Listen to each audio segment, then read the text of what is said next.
Shalom. First and foremost, we want to give all praises, honor, and glory To Yahweh, Ba'ashem Yahushai, Ba'ashem Makakadash. Double honors to the elders and the apostles of Great Millstone, and peace and blessings to the elect. All right, and today, we're back here again. We're going to go right into it. All right, the time is at hand. Okay, the time of these prophecies being fulfilled, okay, is at hand. So what does that mean? That means that it's time for us to lock into these scriptures. All right, and we're going to go through a few precepts, all right, as to what's going to be one of the most important, if not the most important commodity to have in these times. It's going to be a life-saving commodity, all right, and it's not canned goods, it's not guns, it's faith, all right, it's faith, because faith, as a matter of fact, you can get that in Ephesians, faith is a gift from the Most High. I believe it's, let me see if I can find it real quick. Yeah.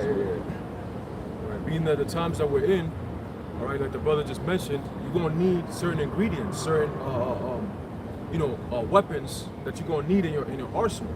All right, and the number one weapon that you're going to need, being that it's a spiritual war, is your faith. All right, and that's one thing that we always preach, and we always, tell people that we know, all right, that being in this walk, you need to have faith, man. You need to be able to believe on the unknown, to believe on the unseen. All right, and we're going to get that right now, but before I get that, all right, let's get this real quick. This is the book of Isaiah, chapter 33, verse 6. It says, "And wisdom and knowledge shall be the stability of thy times, and strength of salvation. The fear of the Lord Yahweh is his treasure." Okay, so it's a combination of a couple of things, wisdom and knowledge, all right, but also the fear of the Lord, all right, which is going to give you that understanding. That's what's going to keep you stable, because you know that once you fear the Most High, it comes with so many different things, like the searching out the mysteries of the Lord, okay, and understanding what the prophecies mean. All right, when you're watching the things that happen in the world right now, yeah, the majority of the people are not paying attention to it, but those who are in the know, we know what time it is. Like the Apostle Paul was telling us in First Thessalonians, the 5th chapter. All right, going into what that we need not to be told the times that we're in, man. All right, because we already know the times that we're in, and we know the one thing that we need most in this time to make it to the end is our faith. Okay. That's right. There's a book of Hebrews chapter 11 verse 1. It says, "Now faith is the substance of things hoped for, the evidence of things not seen." There you go. All right. When you go into that word substance, it goes into assurance. Right. So the faith is what assures us of the things not seen. When we talk about the calamities that are to come, and we have faith that we will be delivered, we have what? We have assurance that we will be delivered. Now, we don't see physically how the Lord exactly is going to do it. We know he is, but we don't see the ins and outs and the details when he says we're going to eat. But we have faith that we will. And through that faith, it kills the fear that we won't eat. Right. We don't live in a world of uncertainty. Because like we always say this, the Bible is a compass. It's your GPS, your spiritual GPS. So when you know the understanding of the prophecies and you understand what's happening, you're not really bugging out. Because there's certain things that we're expecting in the spirit. We know that, okay, when this happens, that means that is going to happen. Yahushua said this is going to happen. If you see this happening, get ready for this to happen. And it's all leading to one thing the book of Revelation talks about, man. That's right. Everything that's happening, we always talk about it amongst ourselves, but everything that's happening right now is leading to one thing. So we're not really off course. Mm-hmm. We're staying on the course, man. Right on schedule. Right on schedule. So continuing, it says, verse 2, "For by it the elders obtained a good report." All right, and that's how we're able to read about that good report now. All right, and then what? Help us boost our faith. Romans 15 and 4. "For everything that was written aforetime was written for our learning." All right, that what? Through faith and patience in the scriptures, we might have hope. You see? So that's what? The hope of salvation, but it comes what? Through faith. That's right. You see? You're hoping on something, but it's the faith that keeps on carrying you on. It's that faith that keeps on giving you that energy to keep doing the works. Right? Those two things got to go together. That's right. You got to. Without works is dead. So you got to speak it and believe it, man. I have believed, so I have spoken. That's right. Just like the body without the spirit is dead, you can't say you have faith without works. Right. Because then what shows that you have faith? Your words alone ain't gonna cut it. Right. I could say that I'm Superman. Does that make me Superman? Right. No. But if I start flying right now and I start doing things that Superman could do, then you'll believe that I'm Superman. Yep. So the Lord ain't looking for a lip service. He's not looking for cheerleaders. He's not looking for you to come and say things that are nice and pleasant. No. The Lord wants action. He wants to see works. He wants to see your faith. All right? It's like one who tells his woman he loves her and one who shows his woman he loves her. Those are two different things. You know, because if you ask both of those women, does your husband love you? One of them will tell you no, one of them will tell you yeah. Right. And then you ask them, has your husband ever told you he loves you? The one who said he loves you might say no. You know, but so then how do you know your husband loves you, or how does he treat you? So it's about the actions. If you love the Lord, you have to show it through your actions. How the men of old that obtained a good report, how do we know that they had faith? Do we read about Abraham saying, oh Lord, you said crucify Isaac, kidnap, sacrifice Isaac, right. But I have faith. That's okay. Oh, you have faith. Yeah, that's it. No, he had to show. He had to go and do it, showing the works. You know, and different men of old.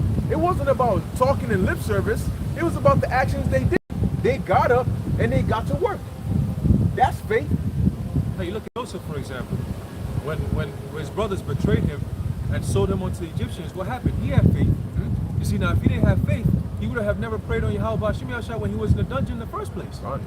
Now the faith is the one that kept him to do the works, which was helping him interpret those dreams and eventually put him into the high pedestal that he was put on by Yahweh Shem Yahshua. That's right. Ultimately to save the nation of Israel, man. You see? But if he didn't have faith, he would have thought of it as, damn, my brother's turned on me. You would have gotten emotional. Right. He's not thinking of the bigger picture. You always got to think of the bigger picture. That's the faith that's going to keep you going, because the faith is the bigger picture, the kingdom. Right. That's right. I have faith on the bigger picture. That's why the disciples in the book of Acts, they were asking Yahushua, will you now restore the kingdom of Israel on the earth? Would you now do it? Because that's what we've been always looking forward to, man. You see? And he said, nah, it's not your time. It's the times and seasons. You don't got to know about that. It's not for you to know. Yeah. You see, but the time is going to come. And it is now. It is here now, and it is speaking. Right. And there's a reason why Yahushua didn't do it then, because the disciples now had to become apostles, and they had to exhibit a level of faith that they had never exhibited before. And that was going to be in these trying times. There's faith through what they did. Of course, they performed the miracles through faith. But now comes when your life is threatened on a level like never before. See, Ezra had faith, but even then he was still afraid as to what was going to happen. He said it in 2nd Ezra, the 16th chapter, around the 17th verse, woe is me, who will deliver me in those days? Because of how bad it is. And in this time, if you don't have faith, you're not going to be defended. Continue in verse 3. Through faith, we understand that the words were framed by the word of the Most High, so that things which are seen were not made of things which do appear. That's right. And when we read the book of Genesis, how do we know these things actually happened? How do we know that everything we see now came from things that we didn't see? Right. You know, how do we know that the angels are the ones that actually went authored by Yahweh Shem Yahshua and made these different things? How do we know that? You know, because we see it now, but how do we know that at one point this wasn't always a tree, it wasn't always like this? Right. We believe all these things, the creation, all of that, through faith. That is our proof. That's how we could come here and tell you boldly, oh, well, this was created this way, pursuant to, then we go to the scripture. And you wonder why we believe it so much. Is because we have faith in these words. Why? Because they are faithful and they are true. Hey, the reason why we come out here week in, week out, and do what we do, which is what, prophesying the downfall of this place, really prophesying about the kingdom. That's right. Because by prophesying the kingdom, you're really saying downfall of this place, because that has to happen before our kingdom comes. Right. You can't say, I want the kingdom, but I don't want this place to go down. That can't work. Right. Oxymoron. That's an it's oxymoronic. You can't say that. You see? So if you have faith, all right, you're fighting for something greater than this place. You're fighting for a life that's not going to be lived in this world how it's presently constructed. So to hell with this place. That's your mindset. Right. But somebody who doesn't see what you see, he doesn't have the vision, all right, he doesn't have that faith, guess what he's going to do? He's going to look at you as the crazy guy. He's not going to stand firm with what you're saying, because you're saying the downfall to his life and what, an uprising of your new kingdom? What's that about? You see, because he doesn't have that same spirit, man, that which is the spirit of the elect. Right. You see? So continue, verse 4, it says, by faith Abel offered unto the Most High a more excellent sacrifice than Cain. So now it's going into, because it said that they obtained a good report. So now it's going into some of the works. Well, hold on, by faith. Then what? It describes the work that they did. It didn't say by faith Abel said, you know, oh Lord, this is what I'm going to do for you. Now there's a story that it goes. I believe it was a story that was given, and it said there was that one son who his father told him to do something, and he said he was going to do it, but he never did. Then there was the one who said he wasn't, but he ended up doing it anyway. And which one was right, or justified, or righteous? The one who did do it. That's right. So that's how we got to be. You can't just, oh, well, Lord, I believe. Lord, I'm going to do this. Lord, I'm going to, well, go and do it. Go and put your hands to the plow and get to work. Because if you don't work, you don't eat. No pain, no gain. And the Most High is in favor of those who might say to him, he might be like, yo, go prophesy, go warn my people. And you have the spirit of like, these people? Nah, I'm not doing that. Jonah. I'm out. Jonah. You do the Jonah shit to the Lord, what happens? The Lord is going to be like, you're going to turn around and go do that work. Right. Rather than the guy who's going to be like, oh yeah, Father, I'll do it. And it turns around and actually sees the shit happening. Oh, this is what, no, I'm good. The Lord's like, you already committed. Why are you turning back? Right. You didn't count the cost. Right. So that goes for those who came into this thing. You saw what it was about, and then you turn your back on the Lord because you didn't see yourself fit enough to be a servant of Yahweh Hashem Yahushai. You're going to be destroyed for that, man. Yep. Hey, there's a scripture that says, the Lord has spoken, who can but prophesy? Yep. So that's, and we're like Jeremiah.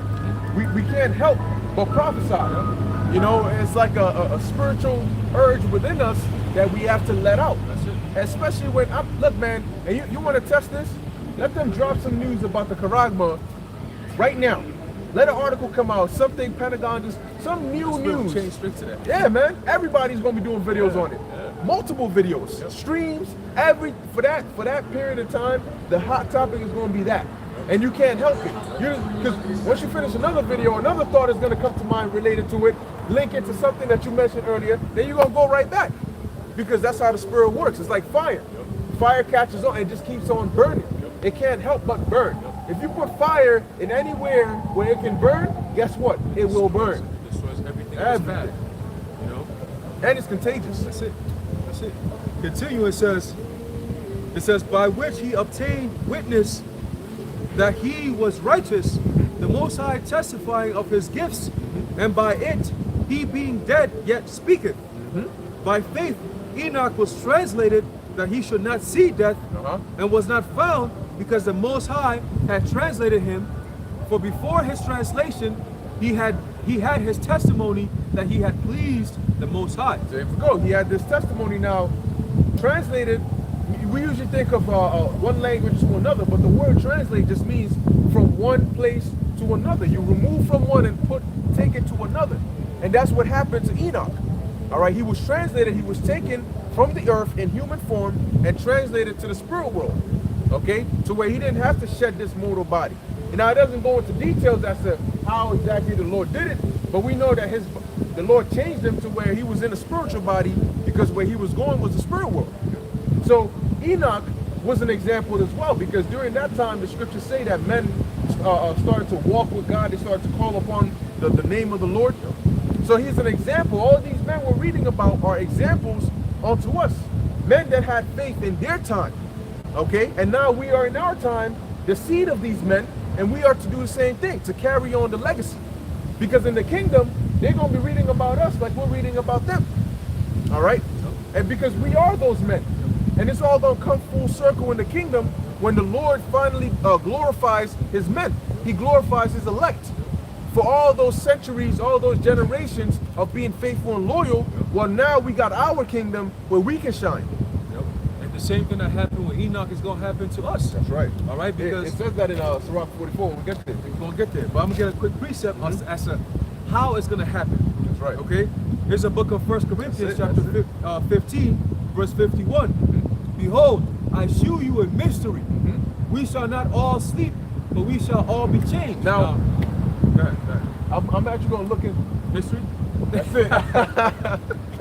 Hey, that's the spirit. That's the spirit. You know, we're going to look into the word mystery. You know, that's exactly what I was about to say. But hey, so now Paul said, "Well, I show you a mystery." You got some stuff on that? Let's bring out that mystery. Oh, mystery says, yeah, that was spiritual. Bro. Yeah. It says, in theological sense, and we know what theological means, right? The study of God, or the study of the relationship between the Most High and man. That's right. Right? It says, sense religious truth via divine revelation, hidden spiritual significance.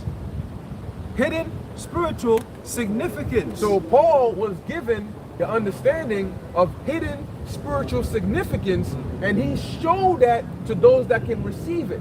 That's why he said, behold, I show you a mystery, something that is hidden to everybody else. It says, mystical truth. Woo! Mystical truth. Mystical truth. Now, let me look up the word mystical. You know, because it sounds like something, you know? Yeah. Something like, oh, it's right. You got it? I got it right Oh, here. let's get it. It says, mystical or mystic, spiritually allegorical, There you go. pertain to mysteries of faith. Mysteries of faith. So it's mystical truth. Right. Mysteries of faith mixed with truth, because it's in the scriptures and the word is true, but it's a mystery. If it's not shown to you and if you don't have the eyes to see, then you ain't gonna get it. Right. Because there's people, I'm sure they've read this verse, but it never sunk in. Yep. There's a scripture that says ever learning but never able to come to the truth. You know, so I mean, they could get the history, they could get this and that, but a lot of them don't understand prophecy because it takes the spirit. Remember, the testimony of Yahushua is the spirit of prophecy. Right. And if the Lord doesn't give you that testimony, because no man can come on to me except the Lord draw him to me, then you ain't gonna get it. So it says, secret rites, secret worship, a sacrament, a secret thing. Going into Amos 3 and 7. That's it. Surely the Lord God will do nothing, but he reveals his secrets, which are these mysteries, man. Right. So it's all spiritual. So the average person can't understand this stuff. And we were average at one point, so we know what we're talking about. That's right. You see, we had an average mind. Let me not say we're average, but we had an average mind. You see? So when we get these mysteries, we all got through the same thing. When we see, we're like, oh, damn, that's deep. Yeah, because now you're like, oh, shit. You in a different level now. You see? So let's read, continuing. It says, 1 Corinthians chapter 15, verse 51. Behold, I shew you a mystery. Meaning what? A secret thing from the Most High. Mystical truth. Mystical truth. Right? We shall not all sleep. Meaning what? We're not. So this is a part of the mystery. Because why is it a mystery? Somebody gonna read sleep, but they don't know. They think, well, is he talking about actually sleeping? No. Sleep meaning die. Paul here is saying that we're not all going to die, but we shall all be changed. So now, who is he talking about? Who is he talking to? Who's the we all? And what does the change mean? Okay, does that mean that we're going to change our tastes or our characters? No. All right, but we're not all going to die, but we're all going to be changed, just like Enoch was changed or translated. Right, and who's he talking to? Let's read verse 15, verse 1, chapter 15, verse 1. 1 Corinthians chapter 15, verse 1 says, moreover, brethren, I declare unto you the gospel which I preached unto you, which also ye have received, and wherein ye stand. That's Brethren. exactly. Romans 9. Let's find out who his brethren are. Exactly. And as you find it, verse 2, it says, by which also ye are saved. All right? If ye keep in memory what I preached unto you, unless ye have believed in vain. So going back to the faith, this all ties into faith. You believe on what you heard. That's what keeps you to the end, and that's why you're going to be saved. Right. You see, as long as you endure to the end, but what's going to keep you to the end is the faith of the promise. The faith and the belief on the promise. That's right. You're waiting for the promise, so until the promise gets here, I don't stop. That's it. That's it. Like the Lord says, you stay right here, you sit in the car. I'll be right back. Until I see the Lord, I'm not getting out the car. That's it. You see? No matter what, somebody can say, yo, the Lord said get out the car. Well, the Lord told me to stay here until he gets back. So until he gets back, I don't stop, I don't leave the car. The Lord is not double-minded. No. You see? He said, the only way, if you don't see me coming to the car and telling you get out, do not get out. All right, cool, that's it, I'm gonna just stay here. That's how you do it. That's it. Get comfortable, kick your feet That's up. it. Because there's an example of that in the scriptures. That prophet who went to the, I think he had to prophesy to Jeroboam, and the Lord told him, when you go, come back another way. Don't eat anything in there. Then another prophet came and told him, oh, an angel came to me and told me now you could come and eat here. He didn't listen to the first instruction, and he ended up getting slain by a lion. Well, you can read that part again. Right. The kinsman, I got it. Oh, okay, come. So going back, this is a book of 1 Corinthians chapter 1. I mean, 15. chapter 15, verse 1. Moreover, brethren, I declare unto you the gospel which I preached unto you, which also ye have received, and wherein ye stand. So we know that we were trying to find out who's he talking to. He called them what? Brethren. That's it. So now let's go to Romans chapter 9, verse 3. It says, and this is Paul speaking. Yep. For I wished that myself were accursed from Hamashiach for my brethren, my kinsmen, according to the flesh, who are Israelites. Who are Israelites, to whom pertaineth the adoption and the glory and the covenants and the giving of the law, and a part of the covenant is having our hearts changed and our bodies changed. For the Lord to put the laws into us, we need new bodies. So we're reading a part of that covenant in 1 Corinthians 15. It says, and the giving of the law and the service of God and the promises. That's it. And part of the promise is what we're reading. That's it. That not some of us will not sleep, meaning die, but we shall all be changed. That's right. Right? Eternal life. That's it. It says, in a moment, in the twinkling of an eye. So it's going to happen like that. Because as those nuclear missiles start flying and they're about to hit this place, guess what? The elect are going to be getting beamed up. The scriptures say 2 shall be in the field and 1 taken. 2 shall be grinding at the mill and 1 taken. You know? So you're going to have people working. You're going to have people, going about their everyday to day lives. And you're going to have the elect calling upon the Lord. And then people just lights. Pew, pew, just like that. It's going to happen just like that, because remember, the Lord deals with time. Everything happens in a duration, like in a succession of time. Right. You see, but in this time, it's going to be things are happening so fast, it's going to be like rapid fire. Like the scripture says in Habakkuk, the 2nd chapter, once it starts happening, there'll be no breaks. So you're going to hear, like we're saying, we don't believe it's going to be on some like, all right, virus comes around, they got the Vanessa, everybody's Vanessa, now we out here just chilling, waiting, and then the chip going to come on. No, it's going to be literally a succession. Like how they transition from mask to Vanessa, Right. It's going to be the same thing. Vanessa to MOTB. So it's going to be rapid fire. Right now they have the opportunity, and they always say this, never let a good crisis go to waste. That's right. This is the perfect crisis. Yeah. It's a perfect storm because Yahweh Bashim Yahushua is bringing it. So they have to do and play their role like how we doing and playing our role. They have to do the works on the left-hand side, which is bringing the pain. We got to do the works on the right-hand side by announcing that they're about to bring the pain. That's right. That's the warning that we're giving. That's right. You see? But it's all, you notice, it's all how Bashim Yahushua is doing it. He's bringing the pain. He said, go give them warning. And then the pain is coming after that. That's just how it works. Here comes the pain. Here comes the pain. All right? And that's all part of the prophecies. That's all part of the promise. Okay? Because the Lord said He's going to do it. You know? So continue, it says, in a moment, 1 Corinthians 15 and 52, in a moment, in the twinkling of an eye. And this is real. This is real life, man. We're talking about bodies being changed in real life. Yep. Can you imagine that? You going 1 second from this to something that, you know what I'm saying? Like Enoch got translated, so we're reading how about we gonna get translated. That's right. It says what?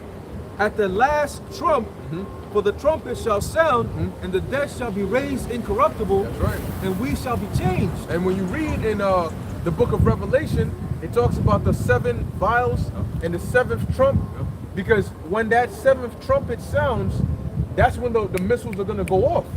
So it tells you in the book of Job that we're going to be delivered in 6 troubles so that the evil won't touch us. And in that deliverance, guess what? That's going to be simultaneous with our bodies being changed. Because as we're being delivered, our bodies are being changed. When we're in the chariot, we're going to have those new bodies.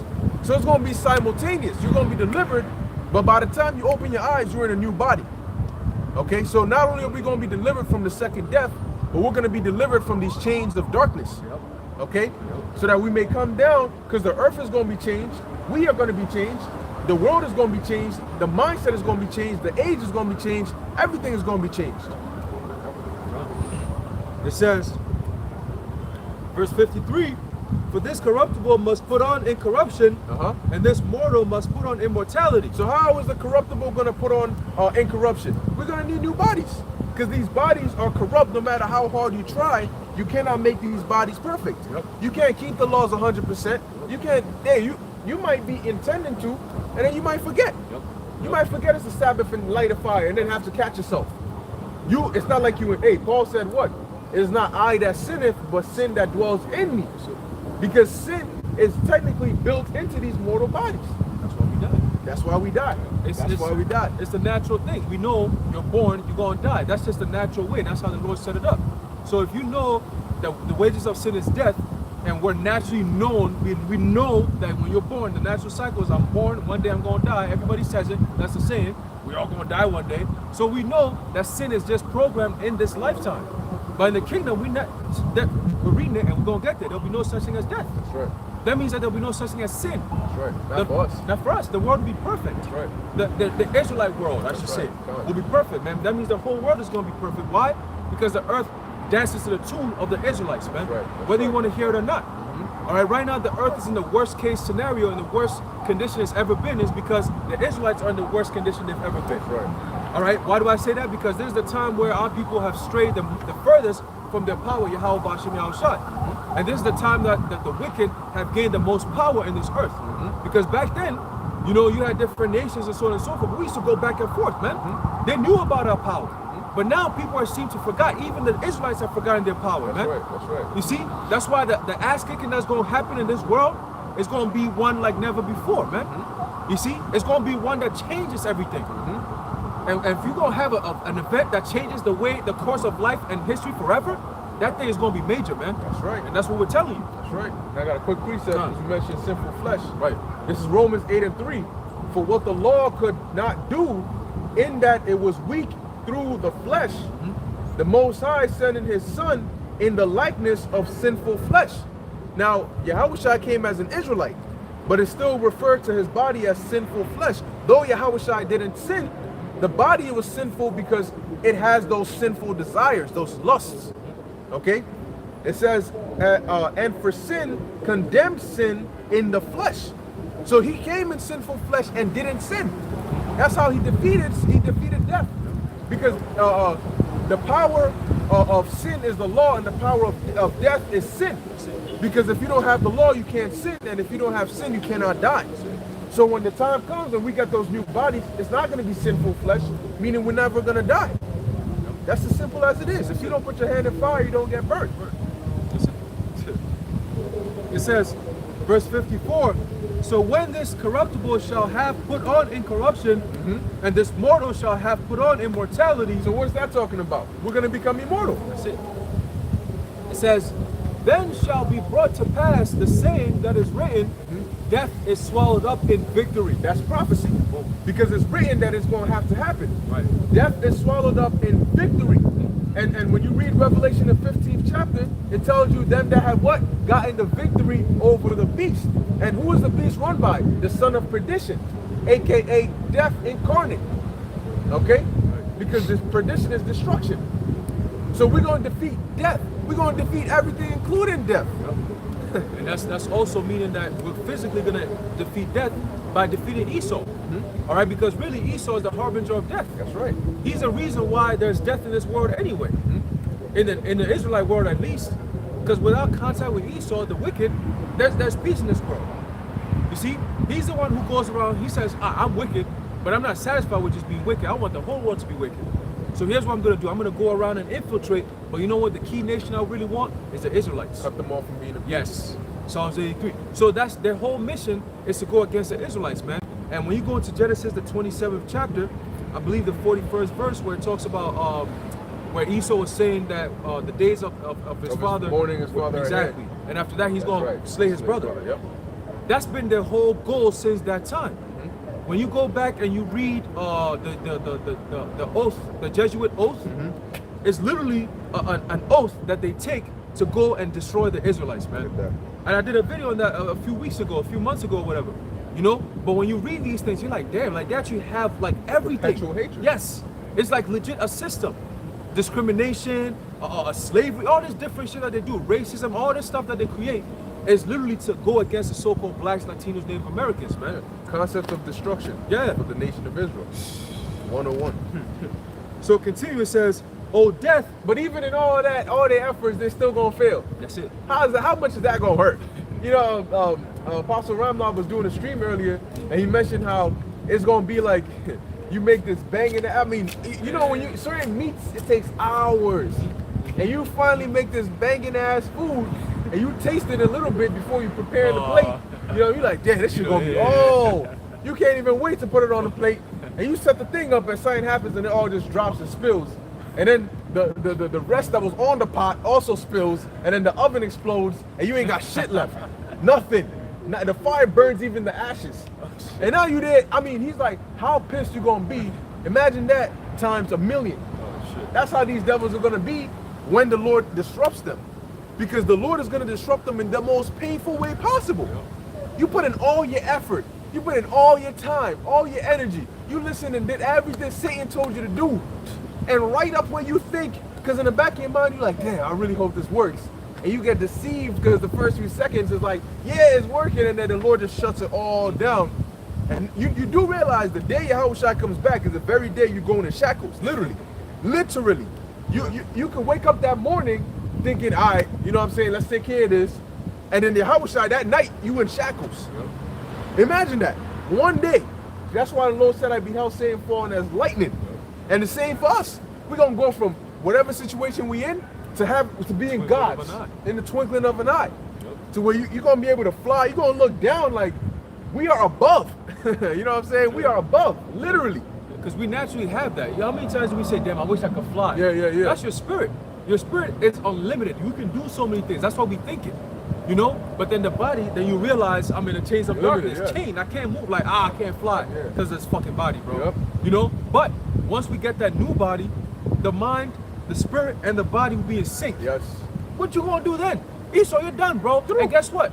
You mentioned something. You said the same very day they're gonna be in shackles. Guess what? What makes it worse is the example you gave about the food and everything, but knowing that you're never gonna be able to make that food ever again. Oh. You never have the opportunity ever. This is it. Like, it's not as bad as it fucked up. Maybe next week I'll go buy ingredients and come make it. This is it. Once you crash, it's over. And I believe, was it a few days ago, somebody in Australia, one of them weird ass dudes in Australia was talking crazy. It was like, you know, we're seeing great things, like we're almost there, but we just don't have enough time. So let's just, like, he's talking like, yeah, we're like, the New World Order is looking nice right now. Yeah, the way it's looking, we're looking good. So let's keep it up. This is the good work. Yeah. And I said, damn, this motherfucker sounds happy. Like, you sound like you've accomplished something. The job is not even done yet. Like, the real game hasn't even started. Are you happy? I said, man, these niggas about to get heartbroken so bad. Hey, but we happy with you. Exactly. We go up because we're going the same way. I mean, I'll give you a ride if you want. We're going the same way. We want you to bring it. We want you to bring the mandation, mandatory, whatever. We want you to bring the mark. We want you to bring all of that. We are with you, Esau. Look, if we could push your ass forward, we will push your ass forward, pick you up, and push you some more. Support you some more, man. Bring the shit. But just know, when we get to the destination, man, we're going to be the worst enemies you've ever had. We'll help you get there. But like you said, when we get there, we know what's really going to happen. You know, so, yo, bring it, bro. We with you. Bring in the world order so you can get crushed. Hey, and I was saying the video I did, the previous video I did, I said, look, bro, through the spirit, you're not going to get your new world order, bro. Guess what? Because we're standing in your way, nigga. That's right. Like, you have, like, actual resistance. All this intelligence shit that y'all niggas be doing is to go against the men of the Lord. These common people, all you need to do is take the police and they run.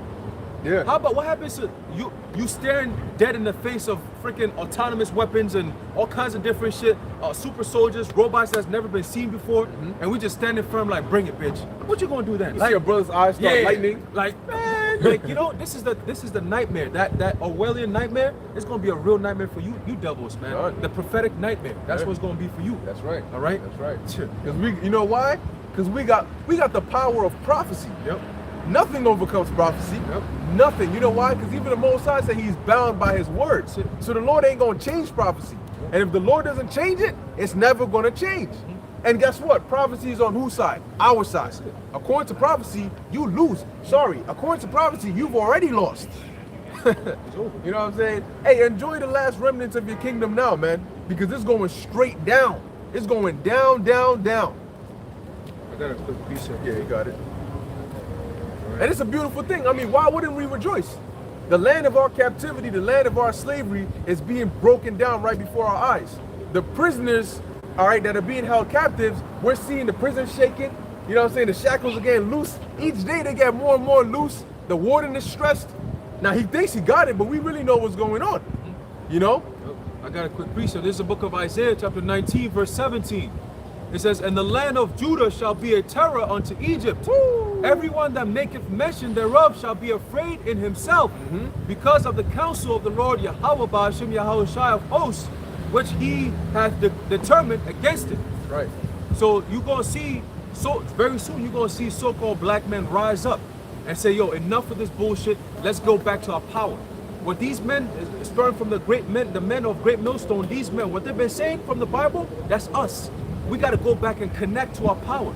That's the only way all this shit is going to stop. All this protesting and we're going here and we bind together and we changing this and fuck the white man this and so, fuck all that.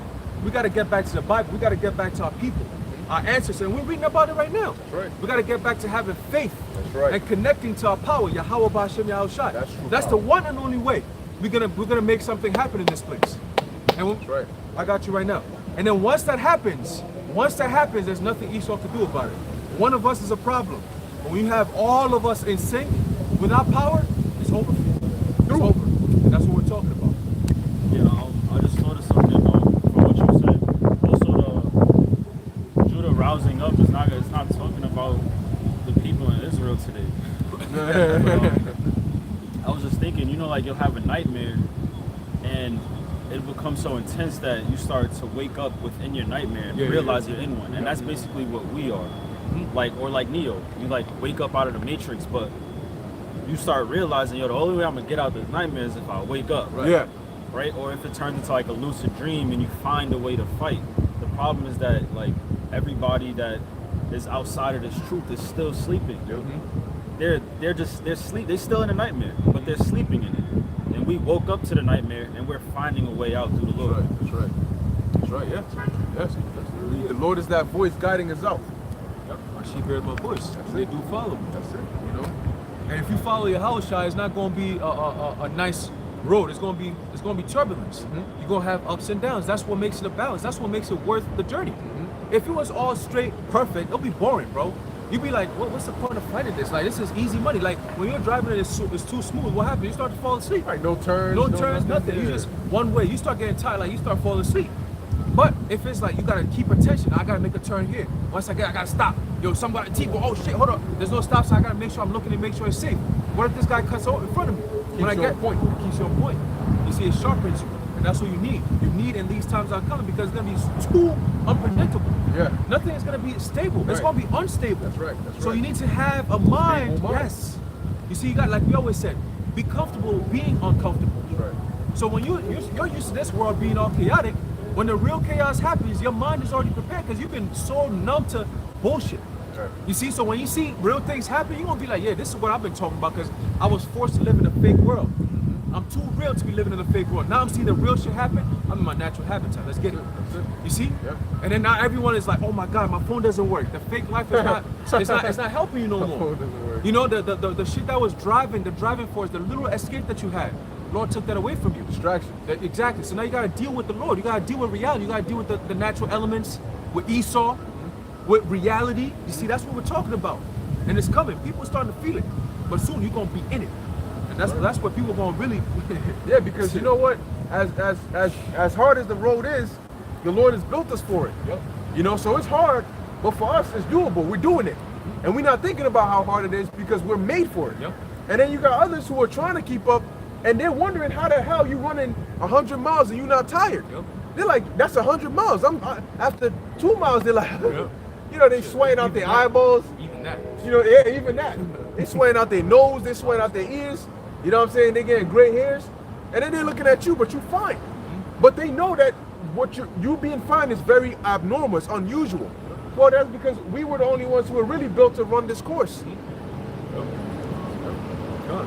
So going back to the concept of faith, all right, Hebrews chapter 11, verse 5, it says, actually I read that already, verse 6, but without Action. Oh, that's the spirit. That's the spirit. And I'm reading right now. It says, but without faith, without action, it is impossible to please him. There you go. For he that cometh to the Most High must believe that he is, Yahweh, he is, right? And that he is a rewarder of them that diligently seek him. Diligently. That's the key word. Diligently. You have to be diligent. All right? You have to constantly keep on seeking the Lord. Constantly keep doing what he asked you to do. Constantly keep praying to him. All right? Because you cannot please the Lord. The Lord is the power of faith. That's what he requires. All right? Everything has a requirement. All right? You go to the store, you want to buy something, they require money. All right? You serve the Lord, he requires faith. And that goes to show as a man too. You know, as a man, you always want your woman to have faith in you. And if we're the women of the Lord, being that we're the nation of Israel, Right. we're looked at as a beautiful, calmly and delicate woman to the Most High, he expects us to have that blind faith in him. It's like, I created you. I'm telling you what's going to happen to you in the last days. I'm going to deliver some of you in there, the elect. The ones that actually care about and love, that they also care and love me.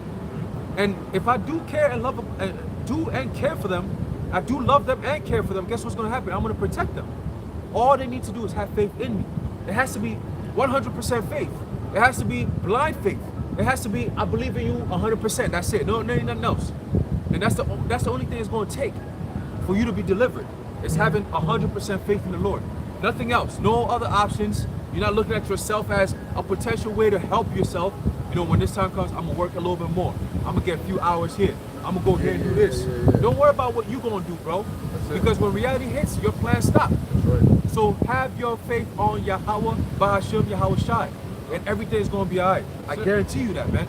No matter what you go through, at least you know, all right, it's the Lord who's putting me through this. That means he's with me. And you're going to be speaking to the Lord as you're in that in the trials and the tribulations, man. Remember, you're going to be alone.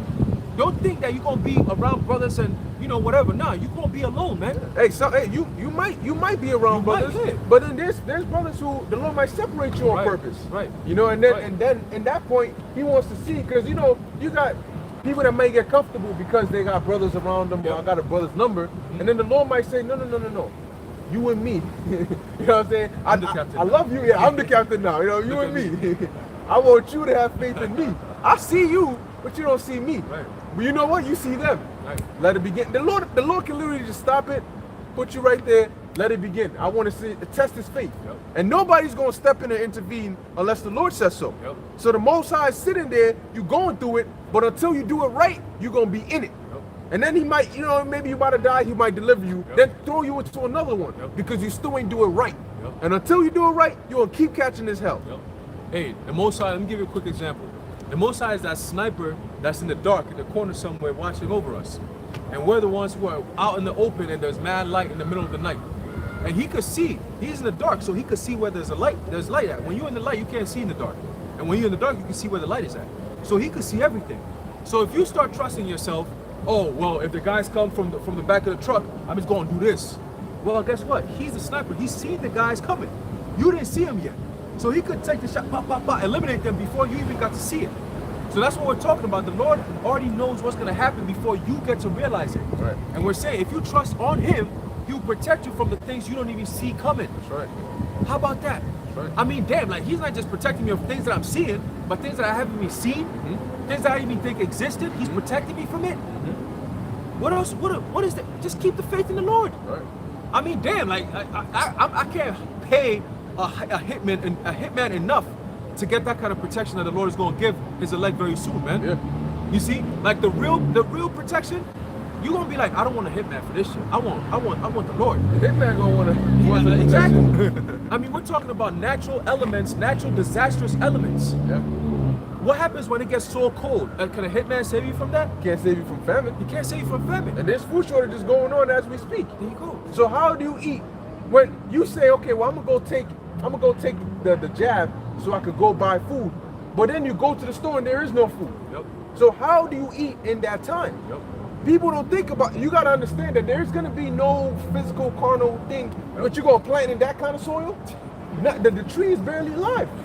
People don't even know how to do that. They don't know how to farm. They don't know how to plant. They don't know anything. These people have no survival skills. Yep. All they know how to do is call Uber or run to the supermarket, get in a fight with the lady at the register, curse her out, and then get her stuff and go home. Yep. You know, and she ain't even gonna get ingredients to make food. She's gonna get pre-made food. Yep. Because they don't know how to cook. They don't know what to eat. If they're in the woods, they're gonna start eating anything. They don't know that there's poison mushrooms. They don't know anything. So when you're thrown in a situation like that, Because your whole life you've been pampered because of the way of the American dream and the American life, and all hell breaks loose. The lights go out, and all this false flag attacks, and they stop everything. What are you gonna do? These people have absolutely no clue what they're gonna do. You know what they're gonna do? They're gonna lose their mind. Because when people have nothing else to lose, they lose it. That's it. And they're gonna start committing cannibalism. All right? People are gonna go crazy, man. Especially when the food supply goes low.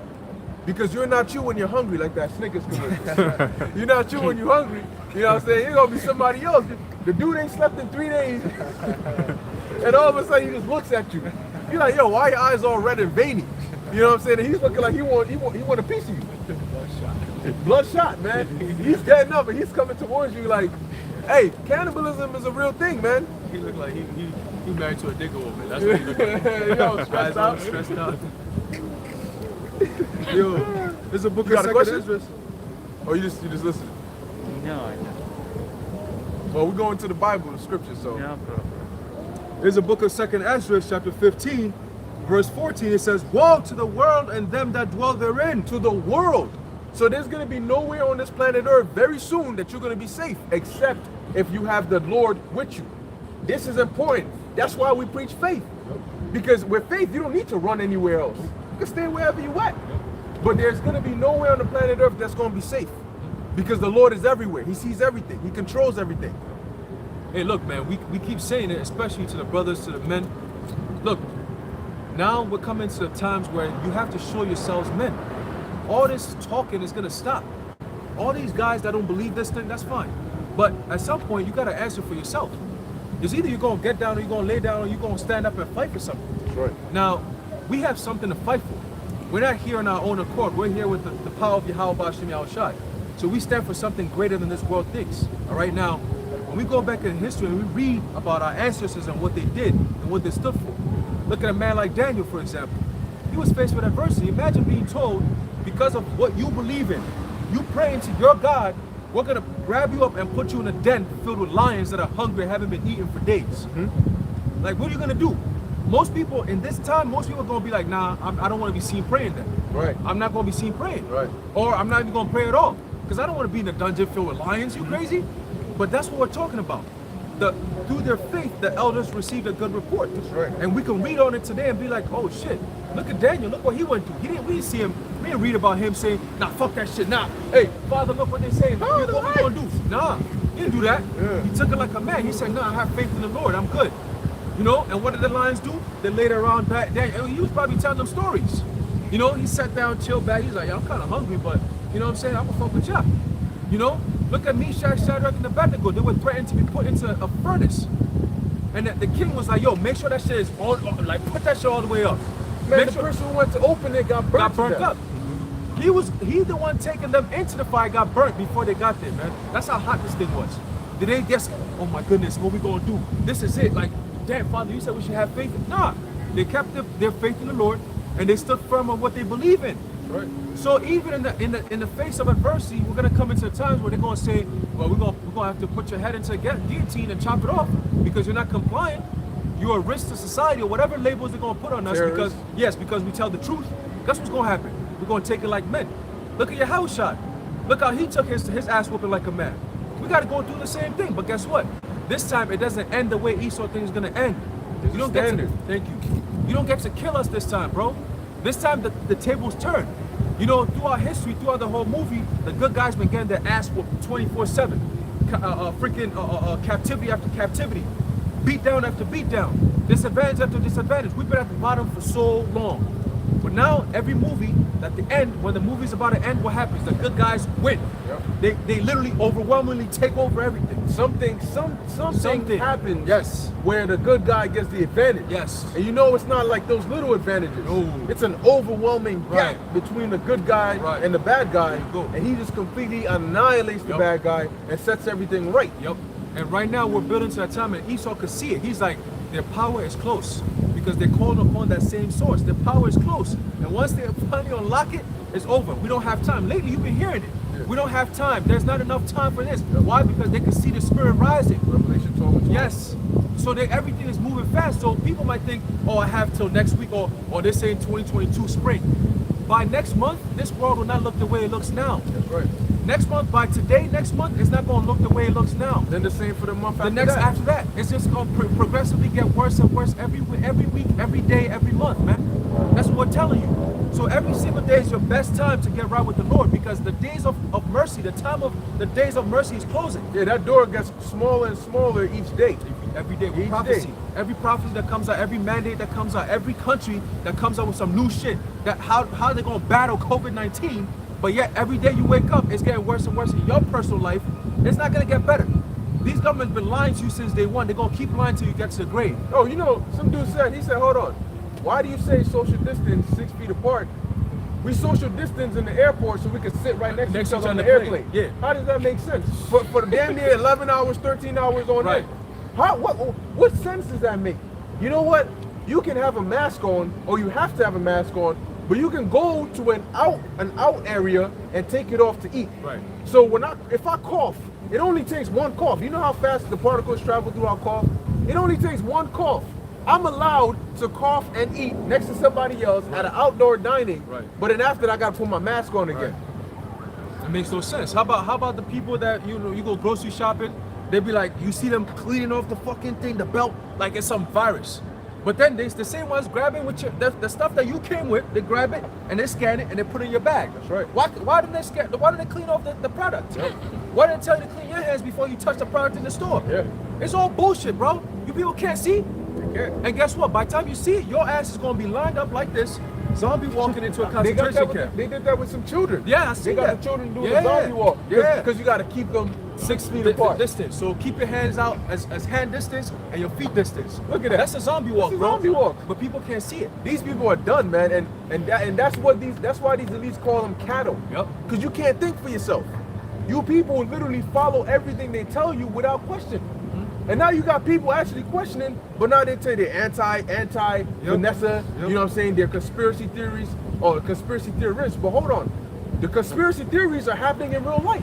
Why should we not listen to the conspiracy theorists? You said this, and then it comes out that what you're saying is actually false.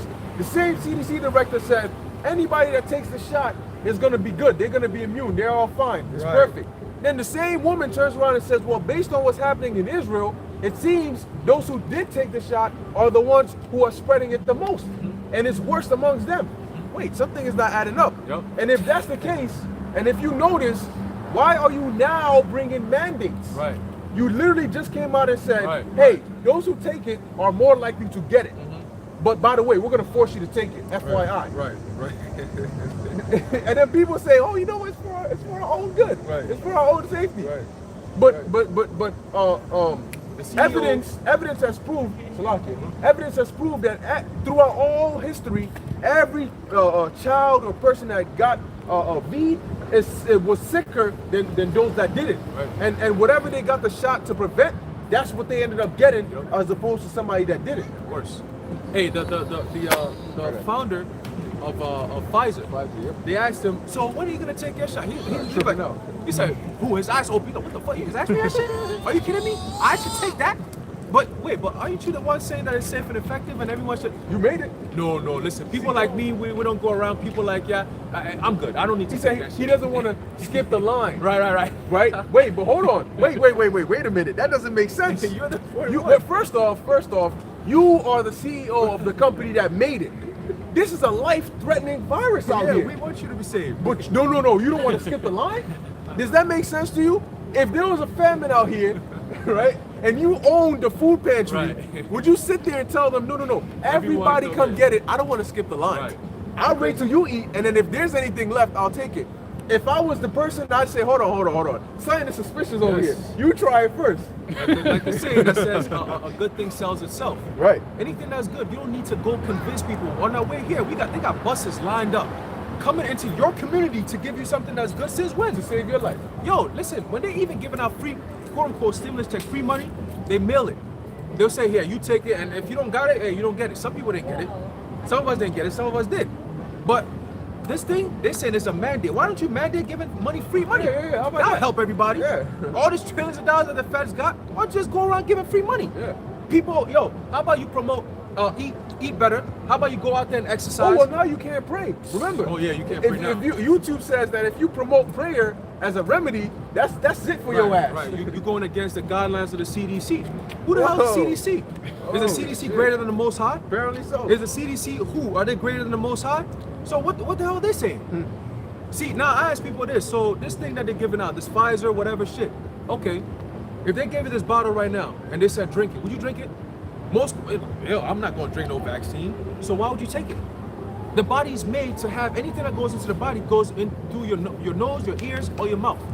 Okay? Now, if they say no, we're gonna bypass your natural way and we're gonna come in and give it to you in an injection, why wouldn't you just let me drink it? Oh, you can't drink it. Why not? I'm still taking it. I prefer to drink. I don't like injections. How about that? They wouldn't allow you. Yeah. You know why? Because when you drink something, it goes into your body differently compared to when it's shot into your vein. There's a lot of defense mechanisms before it comes into your body, into your bloodstream. Yeah. These because they actually has to get broken down, and then it goes into your bloodstream. These people, like you said, they bypass that by going straight into your bloodstream. Into your cells. Yep. You know what I'm saying? Through the liver. There you go. Right. You know, Exactly. they jab straight to the arms, right in the vein. Exactly. You know, but there's a sinister thing behind it. And that's what we're bringing out right now through the prophecies, because it's all written in the scriptures that the man of sin will be revealed, and this is part of him being revealed. You have a sinister a way of doing things, and we're gonna keep blowing the whistle on you. We're gonna blow your spot. That's it.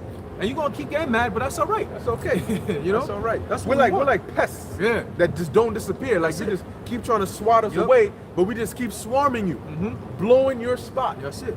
Continuing Hebrews 11 verse 6, it says, verse 7, by faith Noah, being warned of the Most High of things not seen as yet. Is that not what we're doing? Are we not warning people of things that are not seen of as of yet? The nuclear fire that's not been seen. The chariots coming down, the things that are going to follow what they're doing now. That's the same thing. It says, moved with fear, prepared an ark to saving of his house, by the which he condemned the world and became heir of the righteousness which is by faith. There you go. And when we read it in the other verse, it says the Most High exchanged the world for Noah. You know? So everybody got destroyed save Noah and his family. Because he had that fear in the Lord, and it was so much so that he was able to go those hundreds of years and ignore the scoffers. All right? And he listened and he built, and actually think about the labor that Noah put in. That's a lot of work to build an ark that size. That's why it took him so long. But that's actually work, man. You carrying all this, you breaking whatever you breaking, you building, you doing this. Man, that's a lot of work off of faith. That's exactly what we're doing. The work that we're doing is hard. That's why certain prophets saw it and they said, wow, they commended the men that stood so stiffly. Right. Because it's like, damn, like you stood so stiffly in the face of adversity like that, and this is what you built, the kingdom? Because we're doing it through words. The third temple is being built spiritually. Right. You see? So when the time comes, people are going to be like, wow, so when you guys were going out there every week, this is what you guys were creating? Right. Yes. Wisdom of Solomon in the 5th chapter. There you go. You see, so it's all happening in the spirit. But once we get there, people are going to be like, wow, I see, this is, wow, I see why y'all were going so hard. I see what I couldn't see. That's right. Oh, damn, that's what's up. I respect y'all, nigga. I respect y'all brothers. Y'all men. You know? I was about to say nigga, but it just slipped out. You know? Hey, but that's how they talk. That's really what That's they how they talk. exactly. That's how they talk. You know? But that's all right, though. Soon it's going to be blocked. That's it. I respect you. That's it. Verse 8, it says, by faith, Abraham, when he was called to go out into a place which he should after receive for an inheritance, obeyed. The land of Canaan. That's it. Obeyed, and he went out, not knowing whither he went. That's the key part right there. Not knowing whither he went. You're leaving the comfort of your home to go somewhere you don't know from a God that you weren't all the way familiar with. Imagine that. Most High came and told you, look, I want you to leave, and maybe you live in New York. He says, I want you to go all the way to Cali and go, I got a place for you over there. What? How am I supposed to get there? Yeah, you're going to figure it out. Or he just says, I want you to go, because he says he didn't know where he was going. And he went all the way from Ur of the Chaldees up in Mesopotamia all the way to, where is that, Terra? And then all the way down to Canaan. Yeah, man, that's faith. You know, you don't just get up and take your whole family and leave, going not knowing where you're going just off of nothing. Back then they have no GPS. Yeah.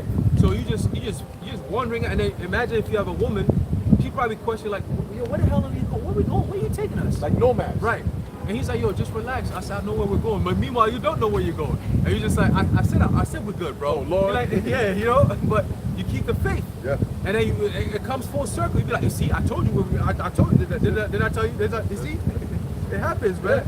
Yeah, because then they have their family, they have their cattle, their sheep, and then their tents, their servants. You know, so whenever maybe it gets nighttime, they'll find an area where they'll pitch tent. You know, and it was a big tent. It wasn't like those little camping tents you got. No, this was like nice house-sized tents with divisions in between. You know, people will stay here, the animals will stay here. Sometimes they'll put a fence around to keep the sheep and all that. So it was like a portable, you know, way of moving. Yeah. Yeah, so that goes to show you that even back then they had technology. Yeah. You know, we're conditioned now to think ancient people were just dumb people that were just there walking around butt ass naked. Cavemen and women. Cavemen. No. That's Esau. Yeah, that's Esau. But back then our ancestors actually had things. Oh yeah. You know, they were very smart. There's this word I keep looking for is dealing with plants. Something otomy. It's like a something. Lobotomy is it? I know, but it sounds like that.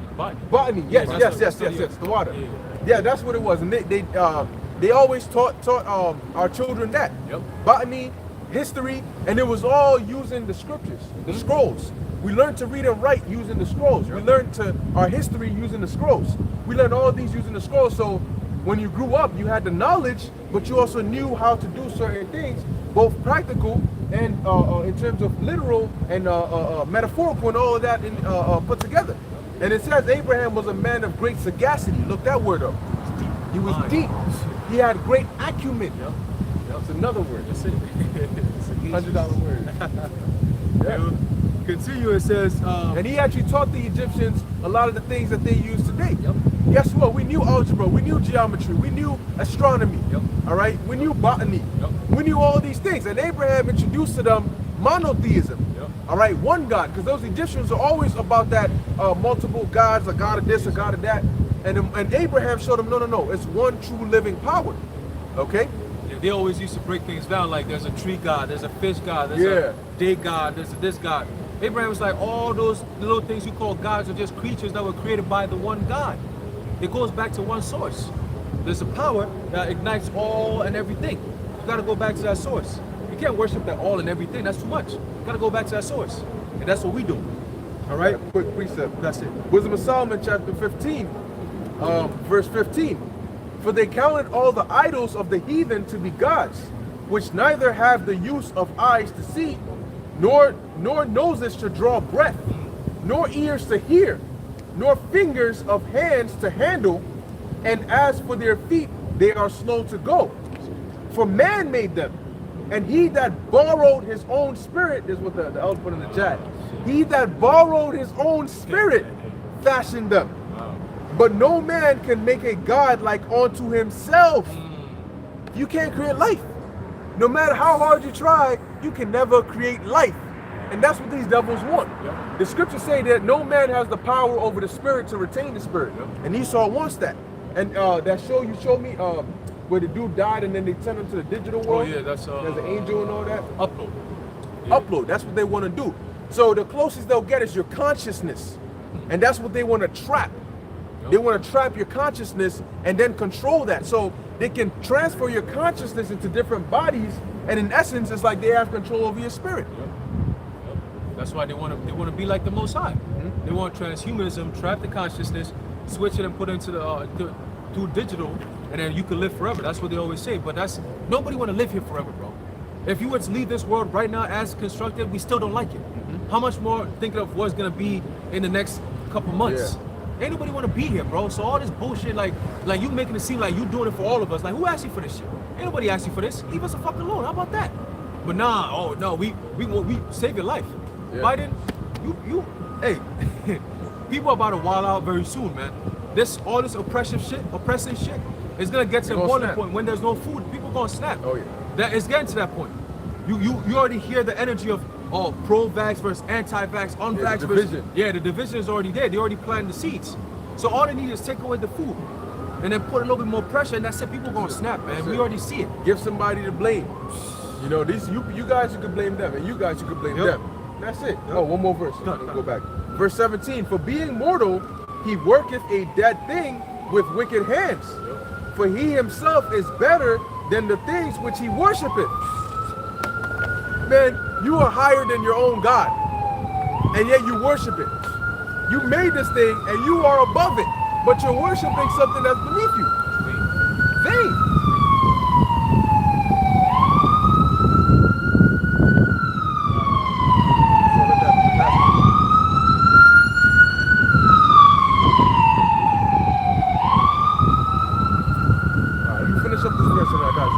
It says here, whereas he lived once, but they never. So your little gods and your idols, they don't even get to live even once. All right? So you got it. That philosopher, Rudolf Steiner, I have... oh, you found him? That was found him, yeah. And it's perfectly in line with what you just read, too. So basically, Rudolf Steiner is like this philosopher that was talking about the purpose of the Vanessa. So that's over 100 years ago that they've been planning this stuff. And he said, in the future, we will eliminate the soul with medicine under the pretext of a healthy point of view. There will be a Vanessa by which the human body will be treated as soon as possible directly at birth, so that the human being cannot develop the thought of existence of soul and spirit. Wait, read that part again. Treated.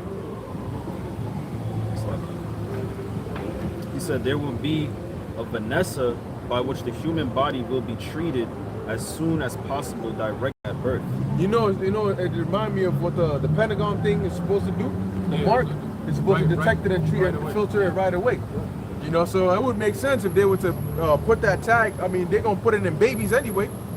Keep going up. Keep reading. Yeah. So basically, that's like what you said. They can't create like a spirit, but they want to control the consciousness and basically completely destroy you even being able to interpret the spiritual or the supernatural. You probably wouldn't have dreams. You have no, what's that thing? The pineal gland? Yeah. So it says, to materialistic doctors will be entrusted the task of removing the soul of humanity. That's your Dr. Fauci's. As today, people are Vanessa against this or that disease. So in the future, children will be Vanessa or Vanessed with a substance that can be produced precisely in such a way that people, thanks to this Vanessa, will be immune to being subjected to the madness of spiritual life. The madness? Madness in quotations. So even he understood that it's not truly madness. It's just what they're saying it is. These devils, they want to disconnect you from your power. Now do you see why the Lord literally has to destroy you if you take it? Because that's what that charagma is supposed to do. Ultimately, all right, it's going to disconnect you and sever you.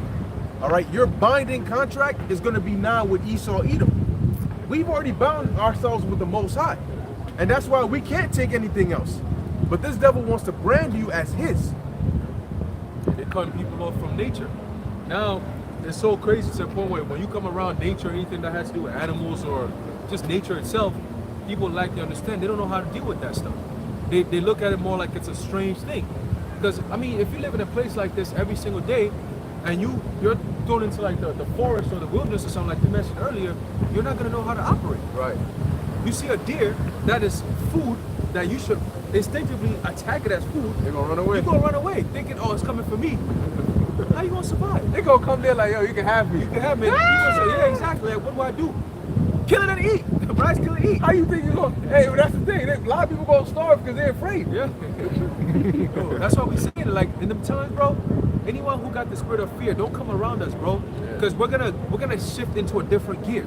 You're literally gonna see brothers that are calm, and we take shit from people. Because right now it's kind of like you gotta comply and shit. Keep the peace. Yeah, keep the peace, you know. So we don't say certain things, we don't do certain things, things that we really would love to do. You know what I'm saying? But when the time comes, where the things that we love to do are the things that we have to do, we're gonna do it. And it's not gonna be questions on like, well, do you think this? Yo, what you think, what you believe, how you feel gonna be the last thing you that's not gonna play. You see, that's what we're telling you, man. The Lord is about to do some things that He's gonna do through His men. It's like how He's doing things now spiritually, they're gonna get physical.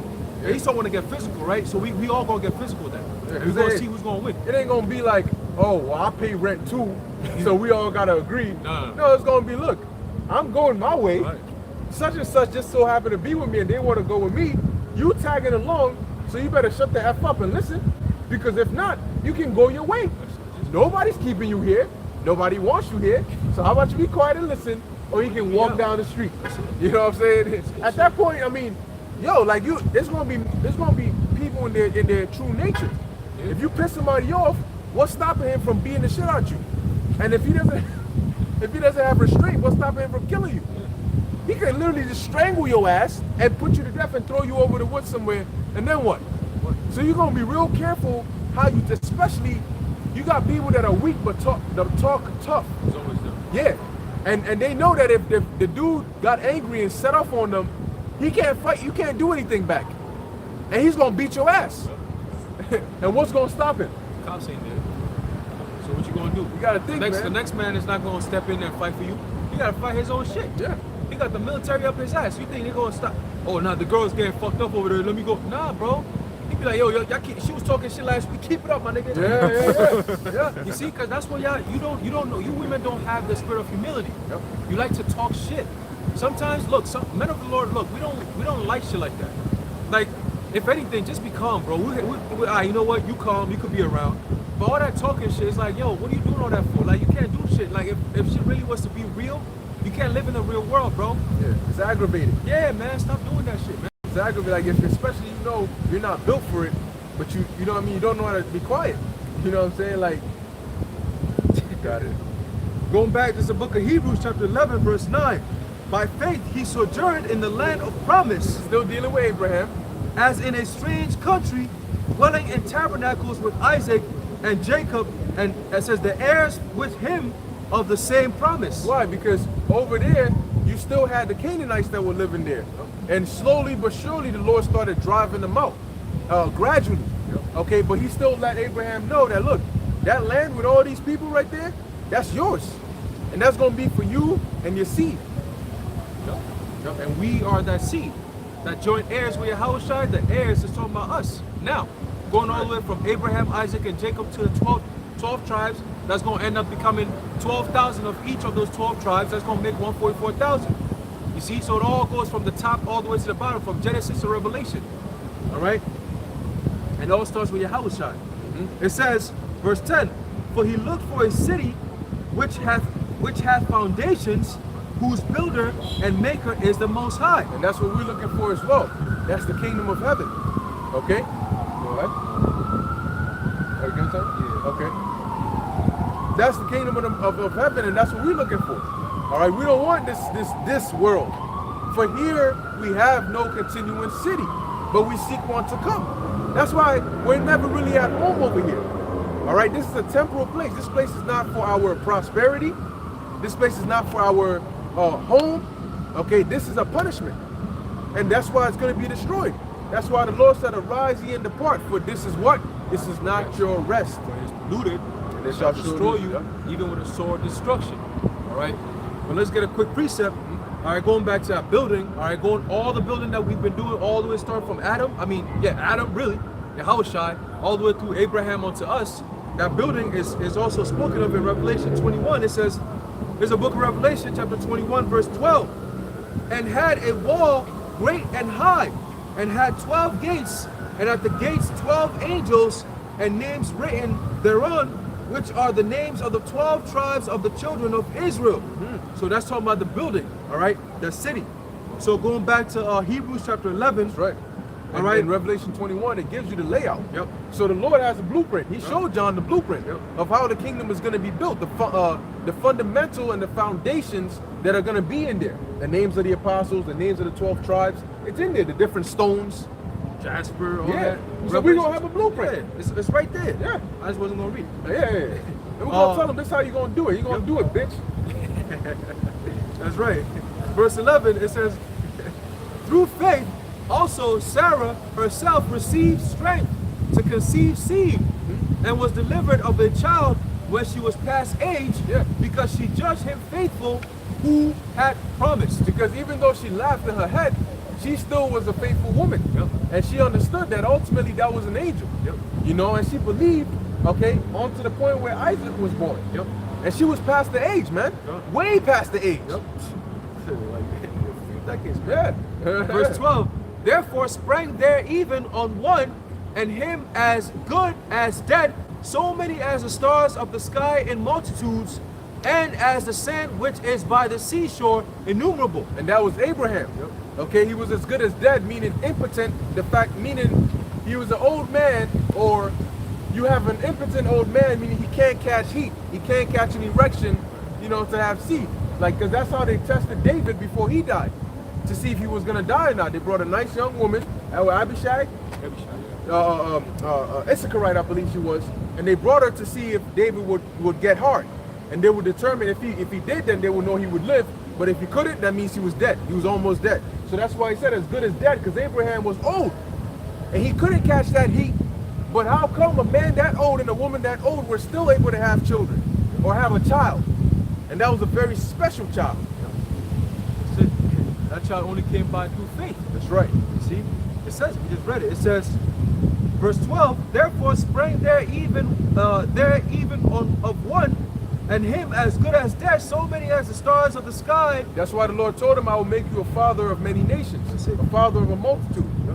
Sky in multitude, and as the sand which is by the seashore innumerable. These all died in faith, not having received the promises, but having seen them afar off, and were persuaded of them, embraced them. Right, And because Salakia, because back then when Abraham was told about these things, he didn't actually see it in terms of, he didn't get it in his time. All right, but now we're seeing all the things that the Lord said he promised them back then, he is now given to us now. which is crazy. Yeah, the Lord never breaks his promise, man. It's hey, Abraham didn't get to see that promise. Moses, Aaron, Miriam, they all didn't get to see that promise. All right, the disciples, you fast forward 2,000 years later, the Roman Empire. 2,000 years ago, the Roman Empire, Yahushua and the disciples, they didn't get to see the kingdom yet, that promise. But all that stuff is culminating till now. Yep. We get to see that promise. We get to live that promise. We get to be the ones, Lord willing, the elect, who get to live this life, this empire, and translate literally no death and jump from one empire to another. Yep. Literally go from bottom to top. That's, man, that, Peasants to rulers. We're gonna need to get used to that. yeah. That's what we need, spiritual power. We need to be able to comprehend this. We need immortality. It says, Because we bug out. Yeah. Our human minds would not be able to comprehend. The reason the Lord said that it has never entered into the minds of men what he has for us in the kingdom is because we cannot imagine it. It's the same way the Most High is far beyond our capability of understanding. What he has prepared for us, we cannot comprehend. If the Lord was to explain to us what the kingdom is like, we wouldn't be able to understand what he's talking about. It would be like a new language, because we're like, I don't know what you're saying. The same way Paul couldn't describe the heavens, because how do you describe something that has never been seen before to somebody? How do you do that? What do you use to describe it? You notice whenever we describe something, we're always comparing, right? He was like this. He was like this. Have you ever seen a disc? Yeah, that's what it was like. You know what I'm saying? I saw a chariot. It's like a disc, like the one you put in the computer. Now you got the circle. You got the circle. So they got you're comparing it. They got the circle in the middle, then the circle on the outside, and then it has lights all around. So you're describing a chariot, but you're mentioning lights. You're mentioning circles. You're mentioning discs. These are all concepts people are familiar with. Now, how do you describe something where there's no concepts that can relate to it? You wouldn't be able to, because the second you try, there's nothing you can really help to break it down to the person. Oh, it was like that's all you're gonna be at, you know. So that's why we're gonna need those new minds for the kingdom. yeah. Here's the book of Luke, chapter 10, verse 24. For I tell you that many prophets and kings have desired to see those things which ye see, and have not seen them, and to hear those things which ye hear, and have not heard them. Woo! See? So we're blessed in this time, man. As long as even though it might seem like a curse being in this world in this time period, everything seems whack and shit, but we're actually blessed because ancient prophets and kings actually heard and saw these things and wished to be a part of it. They are part of it now through reincarnation, but they don't know it. You know? Right. But Because it's the same men coming back today. Yep. The apostles, the men of old, the prophets that weren't mentioned in the scriptures but existed, are the same spirits are on the earth today. So there's men on the earth today that back then did certain things and read about themselves but don't know that that's them. All right, Isaiah, Jeremiah, Paul, Peter, James, you know, all these men, Hosea, Amos, they're here, Daniel, and they read about themselves and they're doing the same thing that they did then, but they don't know that that's them. The same way when John was there and they asked him whether he was Elijah, he didn't know he was Elijah. He knew about Elijah, he knew what Elijah did, but he didn't know that that was him. So you would think, oh, that's another man, that was Elijah, but you don't know that you were Elijah. and then after that he says, I am the one that they said Elijah will be doing. Yeah, exactly. I'm him doing it. I'm doing exactly what they said Elijah will be doing. So I must be him, but I'm not him. Because I don't know. I don't know. You know, because it's a spiritual thing. Yep. You know, that's why Yahushua knew, because he knew the spirit. Yep. But how do you? There's no physical, tangible proof. Yep. That's why he said, if you will receive it, this is the Elias that was for to come. And we say the same thing now. We believe that we're part of the elect, but we don't know if we're part of the elect, so we say we hope to be a part of the elect. Right, the hopeful elect. The hopeful elect. Like, we're doing exactly what the elect should be doing and will be doing, but we don't know. So we're going to say we hope to be part of the elect. It's just a humble way of saying, yes, I am, you know, that kind of thing. Right, because we that hope is what keeps us going. That's it. You know, because you don't want to think, oh, yeah, and then the demons try to take advantage of that in your mind and say, yo, you know what?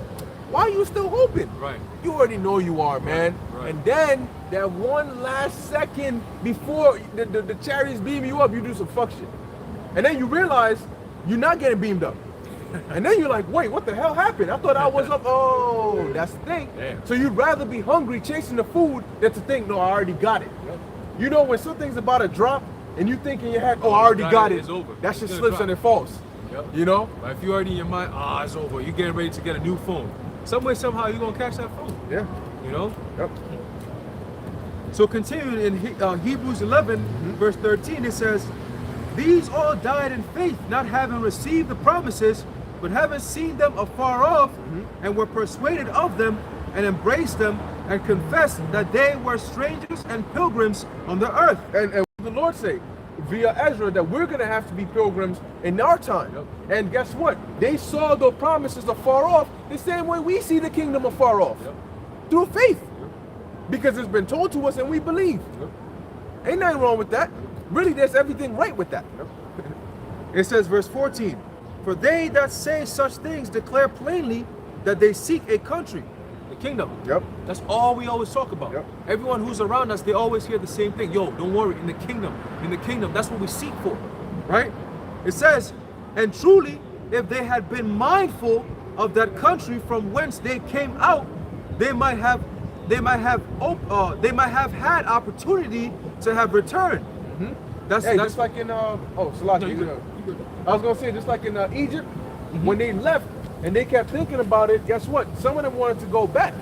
But these individuals, Abraham didn't return back to earth, okay? Because what? He understood that that's not my home. Right. That's not what I want. I want the kingdom. I want that. Tom. I want that kingdom. I want that kingdom.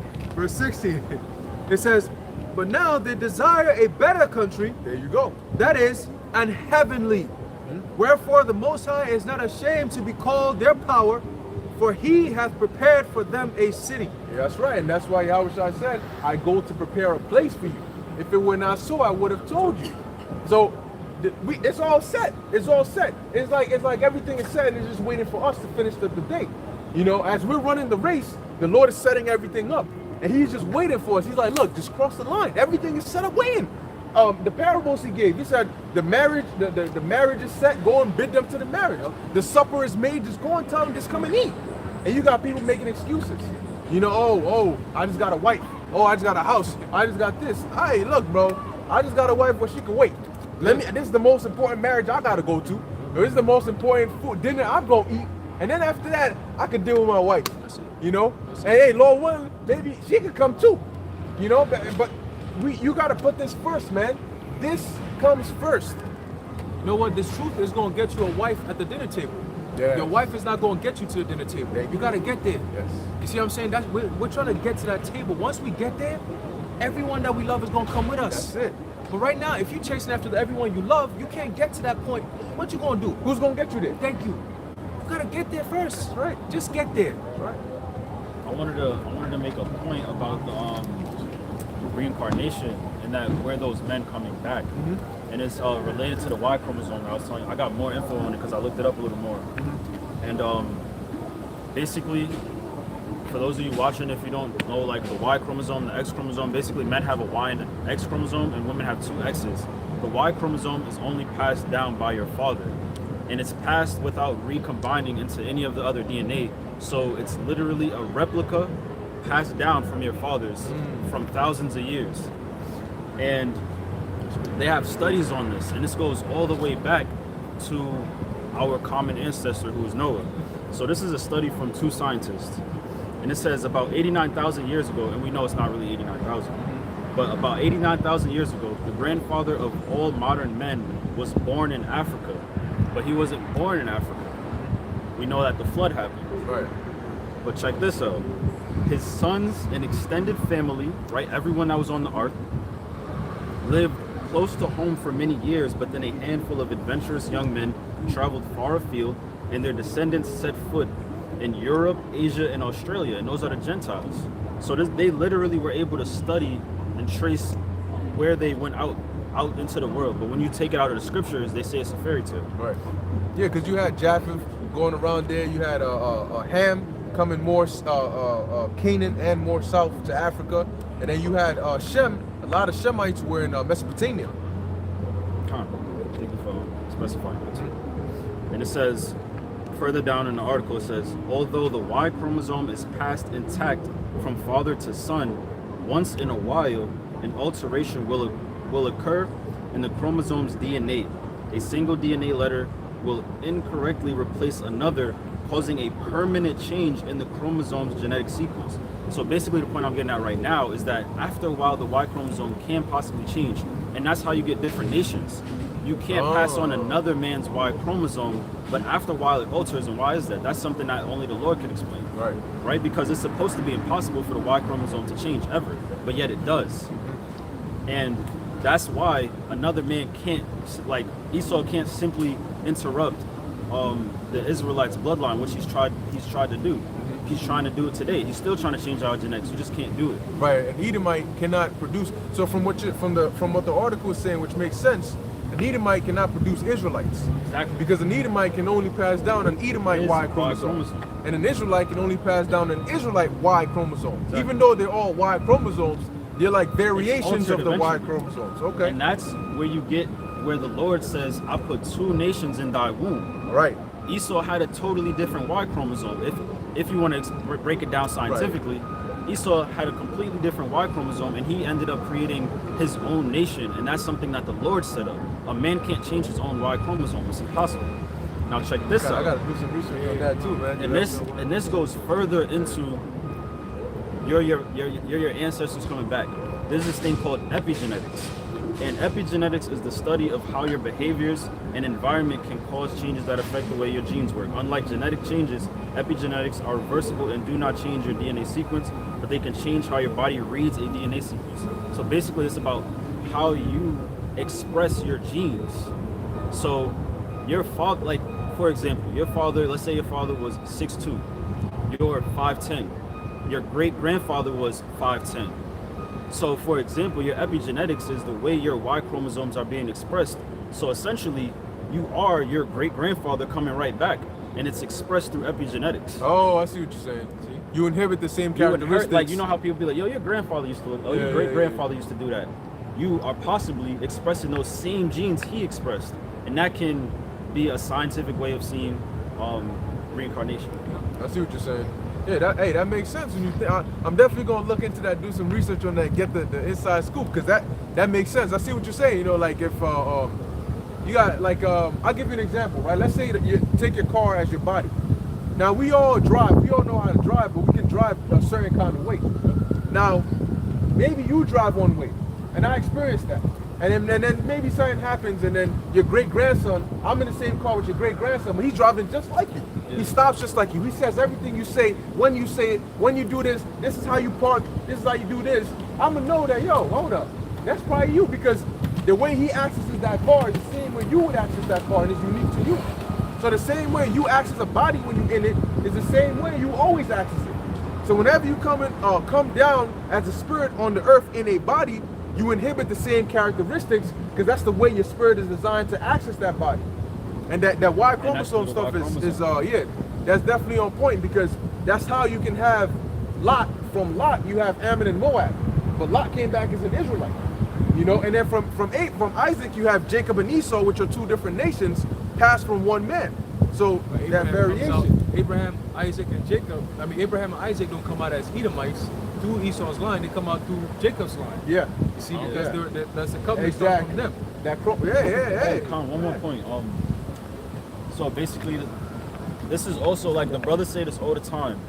The Israelite woman needs to understand that we don't actually need the Israelite woman to continue to create Israelites, because we have the Y chromosome that we pass on to our sons. Right. Women don't even get a Y chromosome. Yeah. So if we went with any woman of any nation, one, she's gonna get some of our DNA and become one with our flesh, and our children, if we have sons, they're gonna pass on the man's bloodline. That's right. Also, you got to remember that Jacob had 4 different women that he created the tribes with. They didn't have the same mothers, and but they all had the same father though. And ultimately we all have the same father, who's Yahweh. That's a beautiful point, because you have 4 different women, but yet they were all Israelites. Yeah, you know what I'm saying? Different. You know, everything runs through the father. That's it. You know, that's how they told their line, the genealogy, the seed. Brother that's how you can trace it back. That's it, brother from another mother. Not the other way around. like when they say, "Oh, a sister from another mister," she's not your sister. She ain't my She can't be your sister, bro. It's not. It's no way. Oh, we're the same mother. Yeah. How? What? That looks crazy. Yeah, nah. You a heathen from another mother. A heathen from another father. That's it. But a brother from another mother. That's it. Yeah. That's it. Hey, that's a beautiful point, man. But you know, all this, when we get to the kingdom, we gonna understand it like it's clockwork. It's gonna be like 1 + 1. You know, that's how it's gonna be in the kingdom. We're gonna know and understand what actually happens when you lay with a woman. We're gonna know everything we're doing. It ain't gonna be just a form of pleasure. We're gonna understand what's actually happening. You know? We probably don't even know the full capabilities of sexual intercourse. No. You know? We don't.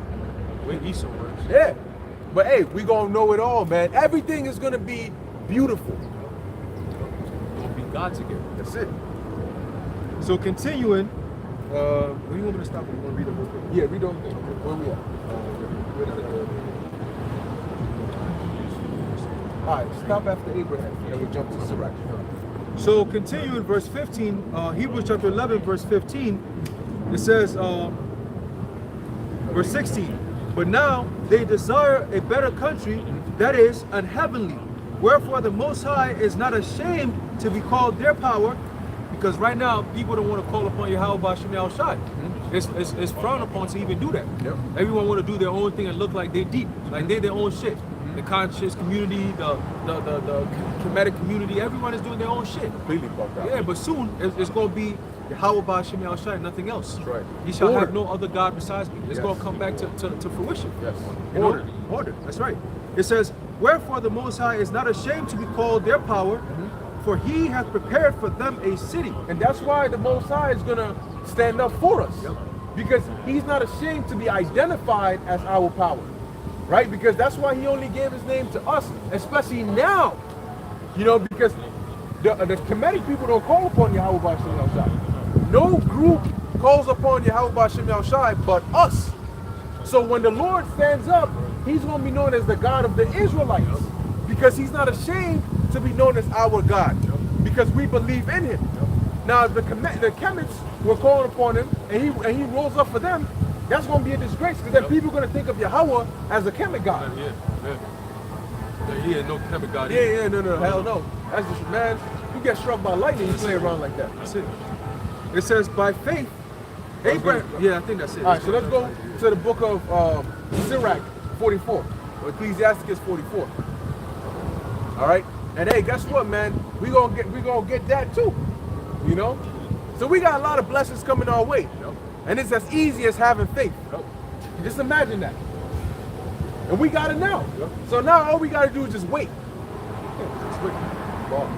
Here's the book of Ecclesiasticus, or the book of Sirach, chapter 44. Sirach, verse 1. Let us now praise famous men and our fathers that begat us. The Lord Yahweh hath wrought great glory by them through his great power from the beginning. See, so it was always the Most High doing it, just using us as vessels. The scriptures talk about vessels of honor and vessels of fitted for wrath, vessels of dishonor. It says, such as did bear rule in their kingdoms, men renowned for their power, giving counsel by their understanding and declaring prophecies. So we know men like King David, Moses, Daniel, Solomon, all the prophets, Elijah, all these men, which all had different roles to play, but in essence, they were all doing one thing, fulfilling the will of Yahweh B'Shem Yahushai, and they are renowned for that. The greatest among them is Yahushua. That's right. And you saw what he did. His last lifetime that we witnessed was all about the Heavenly Father. Yeah. You know, he didn't put his life on the line to finish that mission. Yep. Hey, the birds are listening. Yeah. Perched Look. up. Oh shit, look at that. Yeah, perched up listening, man. Right behind it, underneath the car. I wonder why they're underneath my car. Yeah. Hey, they're listening. They want the gospel, man. Hey, verse 4, it says, leaders of the... They all just came off. Yeah. Oh, he's Look, pulling up. look. Hey, He gets get that food. yeah. You know? Nature, man. Verse 4, it says, leaders of the people by their counsels and by their knowledge of learning meet for people, wise and eloquent in their instructions. And it shows you that that's us coming back, because we're doing the same things. This is what our ancestors did, and it's been passed on down to us. And we are continuing in that labor. And we are building the kingdom of heaven.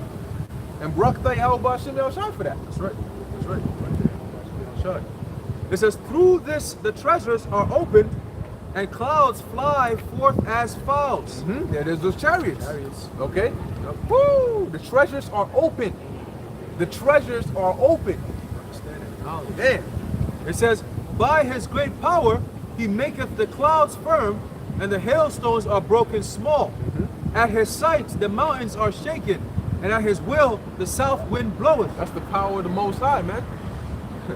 Shit. The noise of the thunder maketh the earth to tremble, so doth the northern storm and the whirlwind.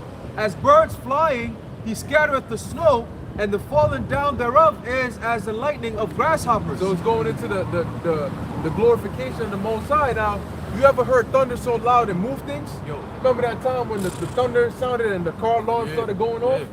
Hey, there was a video recently of some dude, I don't know where it was, but he was like a security guard. It might be in the UK or something.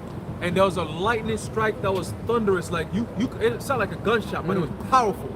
Like, and the nigga got shot. He was standing there, and he stood there, and he said, oh, nah. Opened the door slowly and walked in there and closed that shit. He said, fuck this shit. I said, wait, nigga, you're supposed to guard the building, bro. Not get into the building. Like, what are you doing? I was like, you see, a gunshot, you pull your gun out ready to fight. But natural elements, you see, that's what we're telling you, the reality.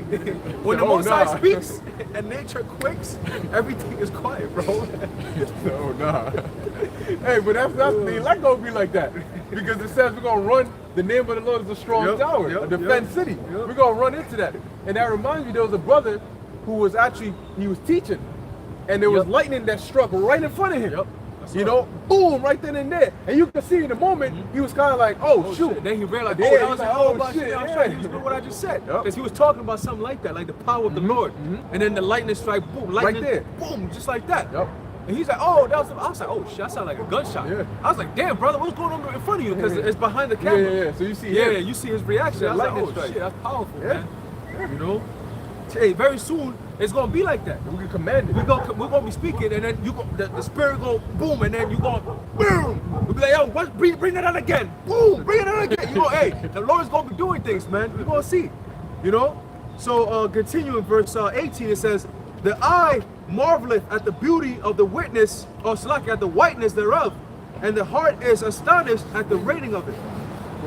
Oh, it jumped up. Salakia. Yeah, that's why I'm like, I'm reading all this like, what the fuck? All right, Salakia. So let's go back down to Ecclesiasticus chapter 44, verse 5. It says, such as found out musical tunes and recited verses in writing. There you have the book of Psalms. Yep. Rich men, Song of Solomon. Song of Solomon. Yep. It says, rich men furnished with ability, living peaceably. Now, when you look at furnished, it's like added on to, right? So these are rich men, not only rich in the physical, but rich in faith, right? Hebrews 11:33, the depth of the riches of the wisdom of the Most High. And they were furnished with, ability. And it's going to read about some more about that. Right. It says, living peaceably in their habitations, all these were honored in their generations and were the glory of their times. Why? Because in all the different generations, the Lord sent that spirit of Hakamah on them. And there's a scripture that says that throughout all generations, He has made her habitation in Jacob. That's why all these, whenever you think about miracles, prophets, anything that has to do with the Most High, it's related to Israel. It's all because it's going to be in the Bible and it's going to be Israelites. Because these other nations were there, but throughout all the different generations, it was always happening. The action and the power was always through Israel. That's it. That's all the scripture is all about. It says, verse 8, there be of them that have left a name behind them, that their praises might be reported. And some there be which have no memorial, who are perished, as though they had never been. So there's a lot of prophets that we don't even know their names. We don't know what they did, but we just know that they're. You mean to tell me that during the time of these prophets here, that it was only just 1 or 2 or 3 prophets in existence? How would that make sense? Of all these years, Isaiah, Jeremiah, all of them, these were the only prophets that existed? No. You had many other prophets, but they just weren't known because the camera has to be on somebody. It can't be on everybody at the same time. Like when Elijah came back after Ahab sought to kill him with Jezebel, that witch bitch, he came back and he told, I think it was Obadiah, the name of his Ahab's servant. And he told him, go and tell Ahab that I'm here. And he said, oh Lord, what did I do that you want me to go get my ass killed? Because I know I'm going to go, and when I come back, you're not going to be here, and then he's going to want to kill me. He said, no. He said, Lord, wait, let me tell you what I did so you don't make me do this. He said, when Jezebel wanted to kill the prophets, I hid 100 or so of the prophets, and I brought them food. And the point is, we never told about who these 100 prophets were, but we just know that there were prophets during the time of King Saul. It's actually prophesied amongst a company of a school of prophets, but we don't know who they were, but they were there. See, even during the discipleship, when you read about the church being built up at the last end, when they had to cast a lot between Matthias and Justus, Barsabbas, Justus, what did they say? They said these 2 men had been with us even during the time of John the Baptist. So they were following and following even when Yahushua came in, they were still following, but their names weren't really spoken of. It wasn't just them 2. It was a lot that was cast, but those 2 were real diligent. But everybody else was there. They were also following, doing the works, but they weren't maybe as diligent as those 2 brothers. Yeah, it says there were thousands added onto the church.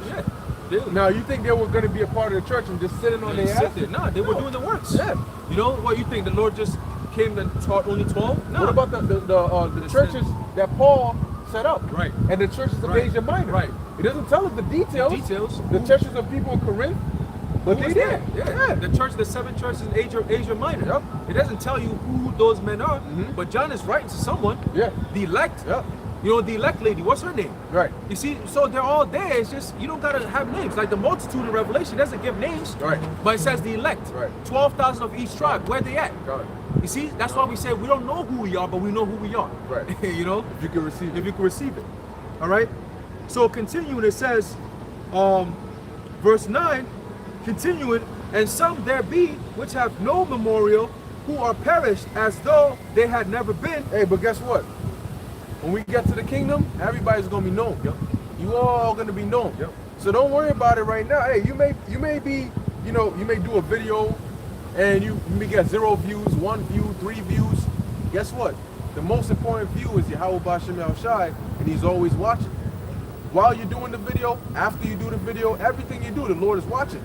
You know, and guess what? It may not be just your video. You may not be the most powerful speaker or the deepest brother or any of that. But in your heart, you're rich in faith. The way you live your life is one that is very pleasing to the Lord. And he may not say anything and he may not exalt you. But when the time comes right, he will reward you. So don't worry about it. You don't have to be in the spotlight. Certain men, the Lord has it to where their light shines bright. But certain men, their light, you know, it may be a little dimmer, but they still shine a light.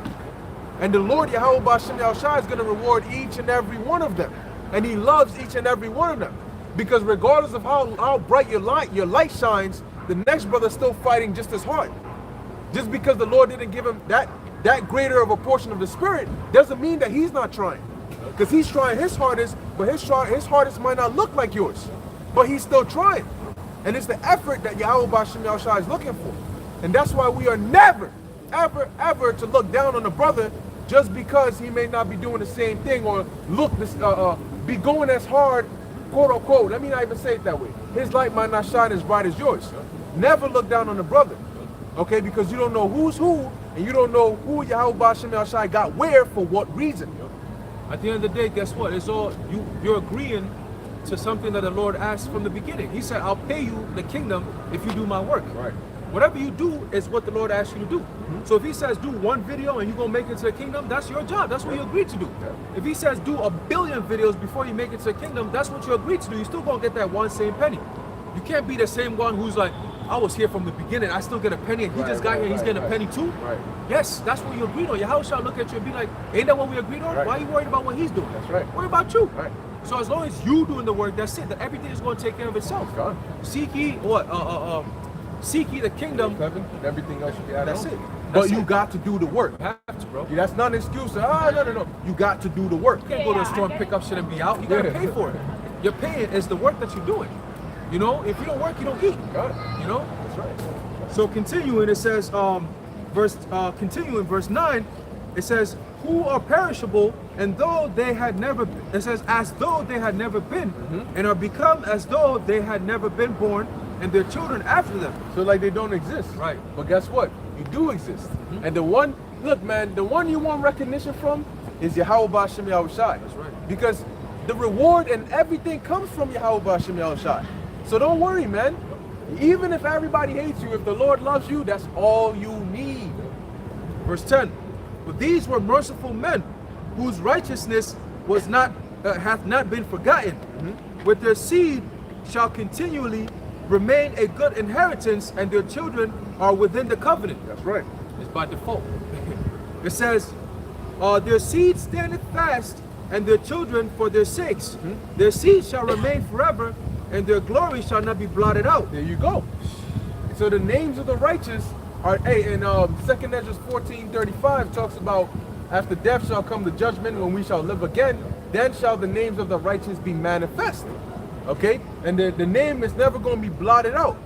All right? Your portion that you've been given is never going to be taken away. It's not going to be diminished. All right? If anything, it's going to be increased. Okay? Continuing, it says, verse 14, their bodies are buried in peace, but their name liveth forever, forevermore. The people will tell their wisdom, and the congregation will shew forth their praise. Yep, and that's what we do. You know, when we read about these men, we tell about their wisdom. All right, hey, we refer to some of the acts that Solomon did with the 2 mothers. You know, we go into that. And matter of fact, a lot of the things, the precepts we go into are words that were spoken by men that were inspired by the Most High. Hey, a lot of the things that Yahweh Shai said, we learn and we live our lives based off that. We declare the Lord's wisdom even by the way we live. And we keep their names alive. That's it. The legacy lives on forever. That's right. Verse 16, Enoch pleased the Lord and was translated being an example of repentance to all generations. See, so we read about him in Hebrews.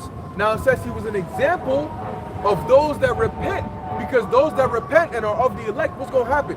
They're also going to be translated. Okay? Except instead of being translated to a spiritual body to stay in the spirit world, you're going to be translated into an extraterrestrial body to come and live on an extraterrestrial earth. Because that's how, or maybe I should say, to a better earth, to paradise. This is going to be extraterrestrial. Yeah. Israel, Jerusalem, it's going to be extraterrestrial. The whole earth is going to be made brand new. Life. Yeah. You know, this life is beta terrestrial. It's like, it's beneath living life. It's beneath the terrain. Yeah. You know? Hey, the earth is in its beta form right now. Yeah. And soon it's going to be in its ultimate form. Right. Yeah. Like that Logic album, was it The Incredible True Story? Yeah. Where at the end, when they found the new planet, he's like, what's that sound? Right. And then you see Planet Paradise? Yeah. And then you see it light. Because that's what it is. Verse 17, it says, Noah was found perfect and righteous. In the time of wrath, he was taken in exchange for the world. You hear that? He was taken, damn, man. He was taken in exchange for the world.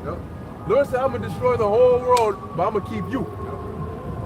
I'd rather you than everybody else. Shit. It says, therefore was he left as a remnant onto the earth when the flood came. And so we're in Noah's stead now. All right, we're a remnant that's going to be saved. Here, like the eldest channel, remnant saved. You know? Verse 18, an everlasting covenant was made with him, that all flesh should perish no more by the flood. And that's how you have the rainbow, which these damn demons have taken to. You see how they turn everything? Upside down. They turn it into something the Most High detests. Why would you do that? You turn a peace covenant into an abomination that the Most High detests, or you use it to represent an abomination that the Most High detests. Yeah, that's why the Most High is going to do major damage to this place, man. This place, look, bro. By the time he's done, this place will cease to exist Completely. and those in it will cease to exist. Absolutely. We see you in the kingdom, man. That's the only way. All right. And we're gonna put hell on you wicked ass niggas. Not you Israelites are gonna be fine, but you heathens, especially you Edomites, man, you are gonna know what hell is like. Matter of fact, you're gonna wish hell existed. Because if it did, you'd want to go there. We're gonna plague you in your dreams. We're gonna plague you in real life. Get your ass up here. You know what I'm saying? You better lift that boat or you're gonna do it, bitch. That's right. You're gonna lift that boat. What you mean? You're gonna lift it? That's right. I don't know how, but you're gonna do it.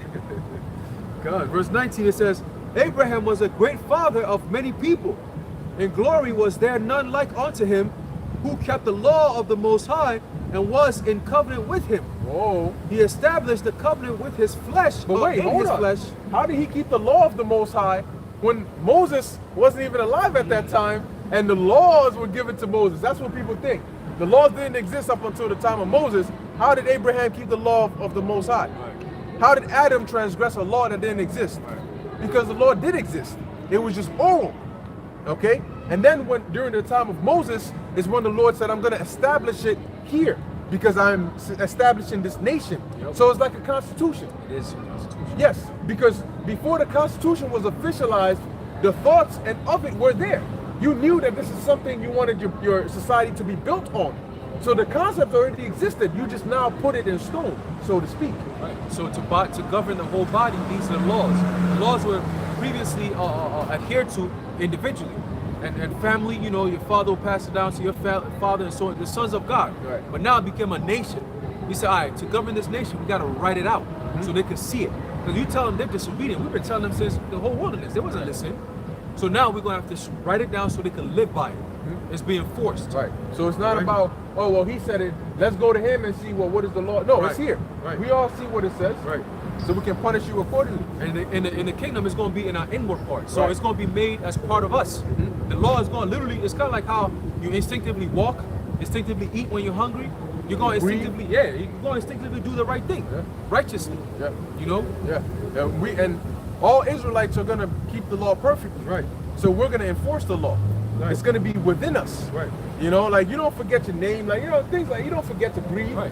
You know? Yeah, right now, even on a lower level, we do it to the best of our ability. We live according to the law. Right, it's within us. Right, it's within us. So in the kingdom, it's going to be made part of us. It's going to be made that we're going to be made out of the law. Like we're going to be carved out of the law. We're going to be made perfect. Right, righteous robots. Right, exactly. So everything we do and say is going to be perfect. It's like you're naturally perfect. Hey, that's dope, bro. And you ain't going to have a problem with that. Because it's like now, except where you go off, you won't go off. You won't, exactly. You know, because look, man, think about it. You may think, oh, well, damn, we're going to be robots. I want to be a free thinker. Well, think about it like this. Do you like having wicked thoughts? Do you like demons putting some crazy ass thoughts in your mind? wild ass, horrendous ass thoughts. You see a woman go by, you know she got a man, but then the demon just hop into your head to try and say some shit. You block it off, but you don't want to have to go through that. So in the kingdom, we won't have to go through that. That's the benefit, you know, because we're striving for it now, but in the kingdom, we won't have to fight. All right, it's gonna be natural. It's not gonna be a burden. Damn, oh, it's the Sabbath. I was gonna do no. You ain't gonna feel like doing anything. So continuing, it says, verse 20, who kept the law of the Most High and was in covenant with him, he established the covenant in his flesh, and when he was proved, he was found faithful. That's right, because that's that circumcision. Yep. All right, it was in his flesh, which was also a covenant. All right, and when he was tried, he was proved, he was found faithful. That's it.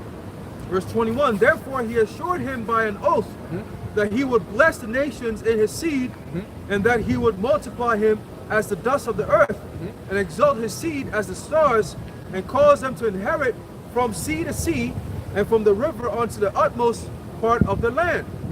With Isaac did he establish likewise for Abraham his father's sake the blessing of all men and the covenant. That's why. So people like to, you know, some people try to say Ishmael, this, that, and the third. Well, it went through Isaac. Abraham, Isaac, and Jacob. The Most High chose Isaac. Okay? Same way he chose Jacob. It didn't go to Ishmael and it didn't go to Esau, because they were two different people. They were not in the nation of Israel. They were not in the plans of the Lord for that promise. It says, and made it rest upon the head of Jacob.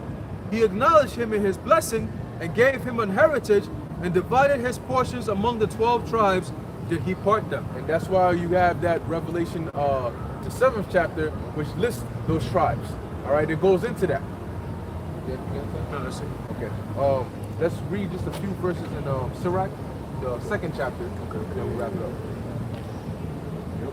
Because this is the times that we're coming in, and you gotta understand, in everything that you do, hey, when you even get hired, everything that you do, even in this society, when you get hired, you have company policy, you have guidelines, and so on and so forth. You can't just come into something new that already existed and just come in with your own shit. So it's the same thing for this truth. When you start walking this life and being called into this ministry, or being called into this understanding, this truth, this knowledge, there's a way that you live. If your way of living was right, you would have been good. You wouldn't have needed the truth. You see, but now you need something else. So in order for you to get that thing, you need to acquiesce. You need to change some things about the way you think and how you live. Right.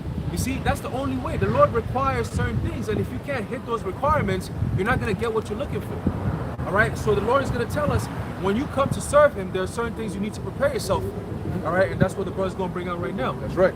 This is the book of Ecclesiasticus, chapter 2, verse 1.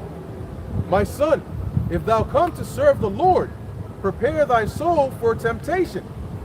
Set thy heart aright and constantly endure. Right, and that's part of counting the cost. You know, when you come to serve the Lord, you got to think of all these things. All right, I'm willing to forego everything in the world, including my life. That's why the Elder Malcolm always says, the men who are out there risking their lives to do so, to teach this word. Okay, so we're preparing ourselves for the temptation that comes with doing this work. Right. The temptations from the loved ones of this world.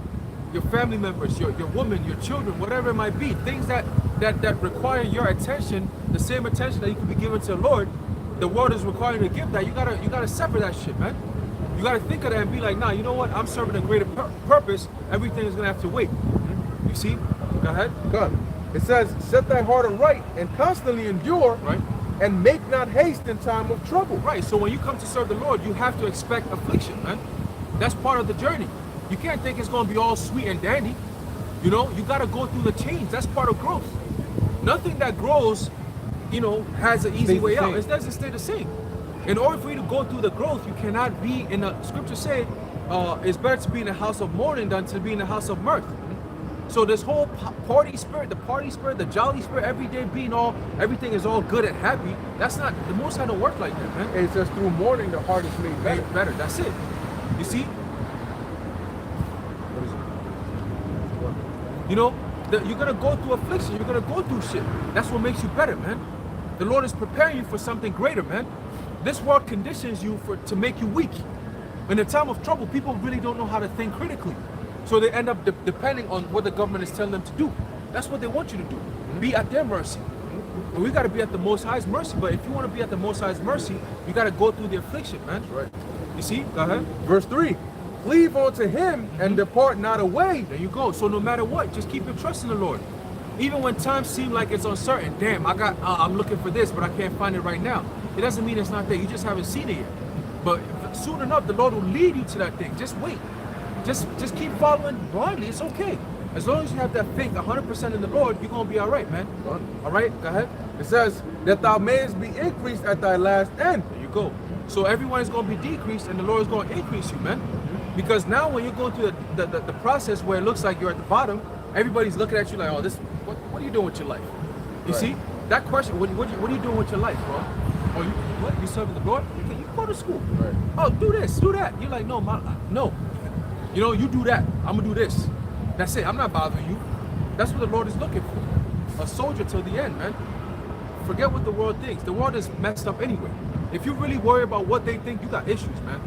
Like, seriously, like, look at the world. If you really think anyone in this world has something to say about what we're doing, and that holds value over what you're doing, and you got to double think about what you're doing, you got a problem. You ain't thinking right. You ain't in the right spirit. And the Most High might jack you up, man, if you don't change the way you think it. All right? It's sad, man, because whenever it comes to, if there's anything else, what do you do? Oh, I'm a CEO of this, Right. or I do this, or I do this. Oh, okay, that's what's up. Right. But then they ask you, what do you do? Oh, I serve the Lord. I preach the word. Yeah, like, all right, but what else? Like, what else Right, do you what do do? you do? It's like they What look do you down really on do? you. Yeah, they look down on you, and instead of exalting you because you're actually doing the word of, you're serving the Lord. Right. But these are the same hypocrites that say they have faith Right. and say they believe in the Lord. So who's going to serve the Lord if not for us? But we're looked down upon for being servants of the Lord, even by your own family. Right. It's like, damn, I expected better of you. Excuse me? Yeah, like I'm doing the one thing you couldn't do even if you had eternity to do. Done. And it's gonna save your own life very soon, man. Like, wouldn't you be happy that somebody's actually doing the heavy lifting that Right. soon you're gonna get to enjoy? Right. Even though you're gonna take the L on this side, you still gonna get the kingdom. Right. Like, nigga, that's all you gotta do. We taking the L now, so your ass could be in the kingdom. But you out here trying to detract, so you go ahead and take the L on this side. If you're a part of the building, we don't want you around, man. That's it. All right? Yep. All right? It says here, verse 4, whatsoever is brought upon thee, take cheerfully. Right, because it's not happening by chance. It's the Lord who's doing it.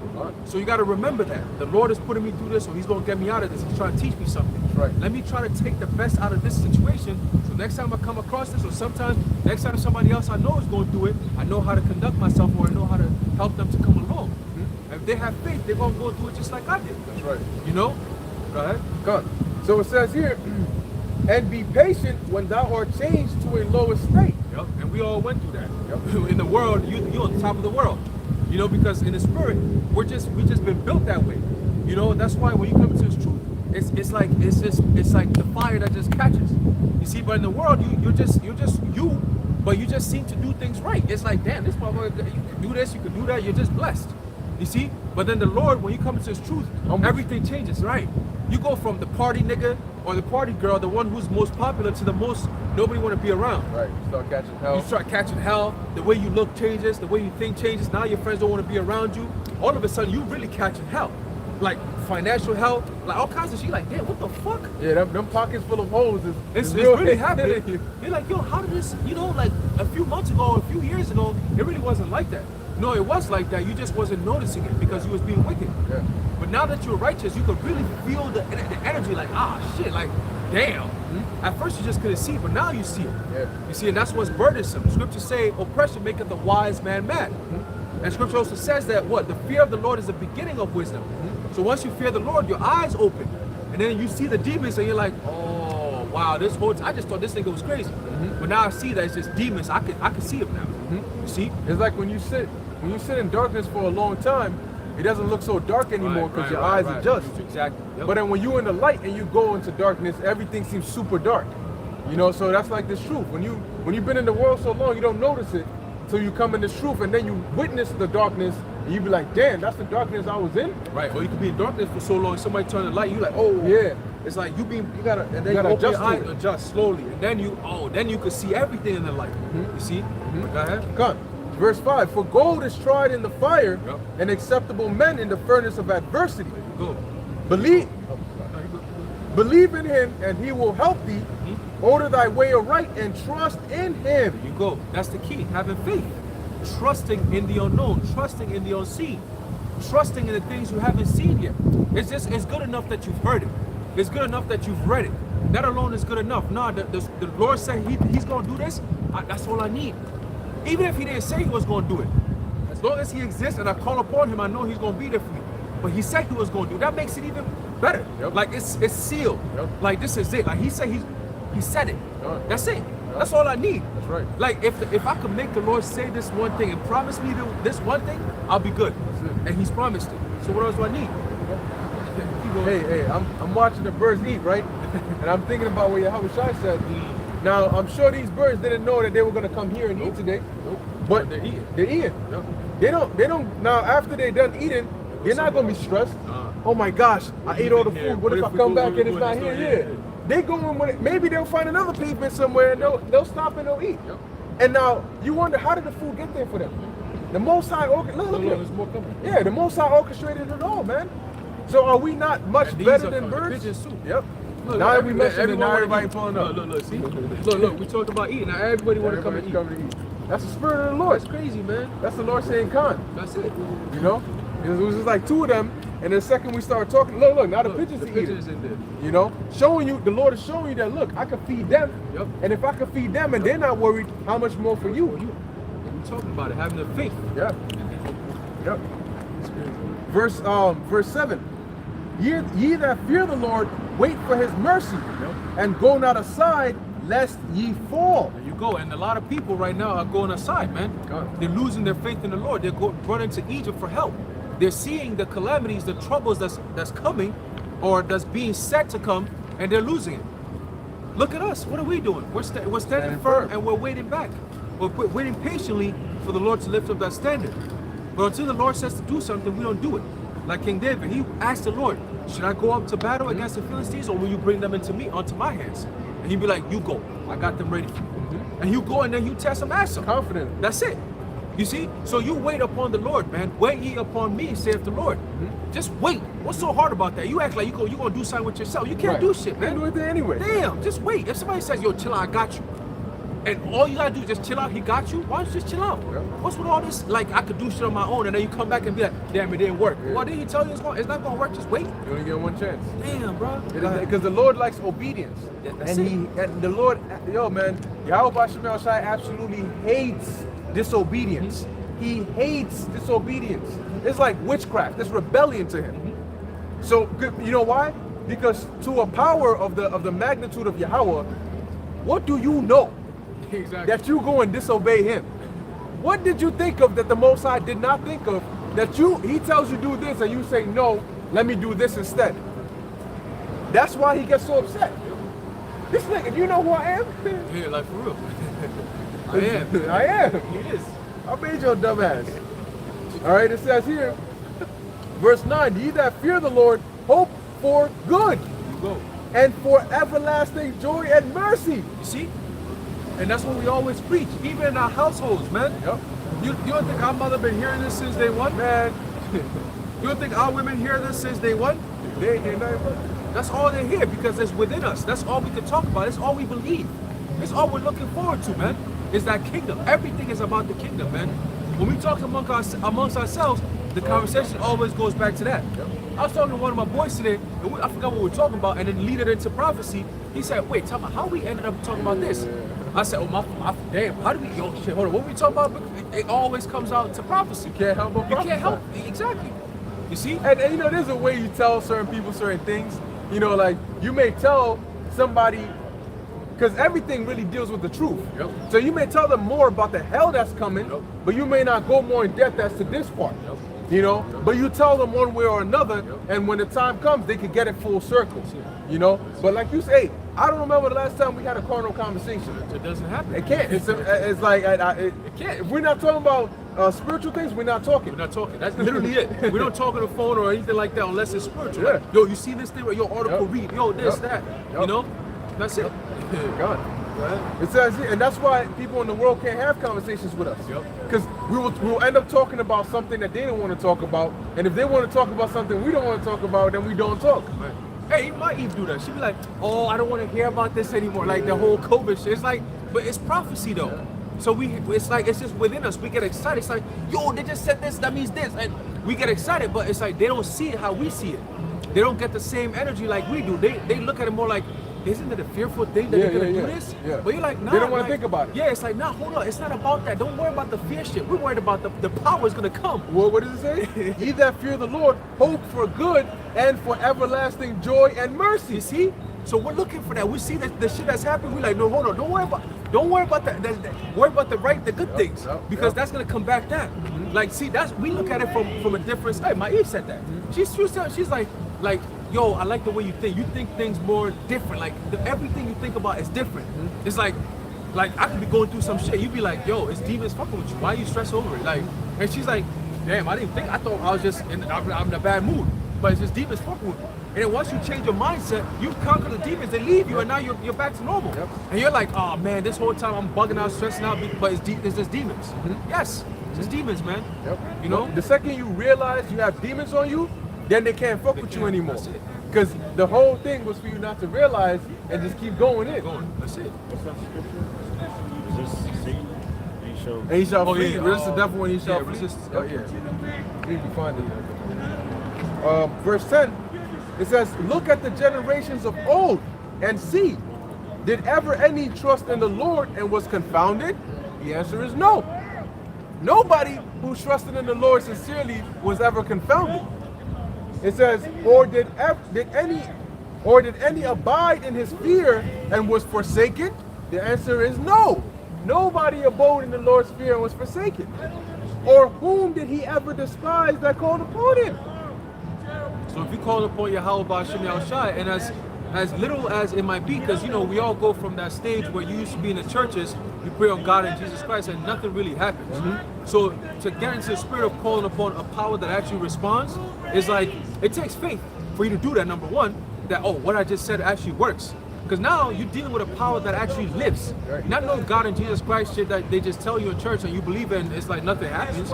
You deal with Yahweh Ba'Shem Yahushai. So now it's like, there's a way to pray. Now there's a way to do it. Not just, just pray and that's it. Now you gotta actually pray. Before you fast, you gotta rinse your face, you gotta prepare yourself for that. Yeah, it's like a preparation. Before you speak to the Lord, you know, you gotta get into a secluded area, you know, get really in the spirit and speak to the Lord. You know, you can't be double-minded, you can't be shaky, be firm with what you're saying. You know what you're talking about. And believe it. And believe it. You know, so it's techniques to this thing. There's different ways you can get to the Lord, but there's one way that you have to get to him. There's one door. That's it. If you don't go through that door, he ain't gonna open it. That's it. All right, it says here, verse 11, the book of Ecclesiasticus, chapter 2, verse 11.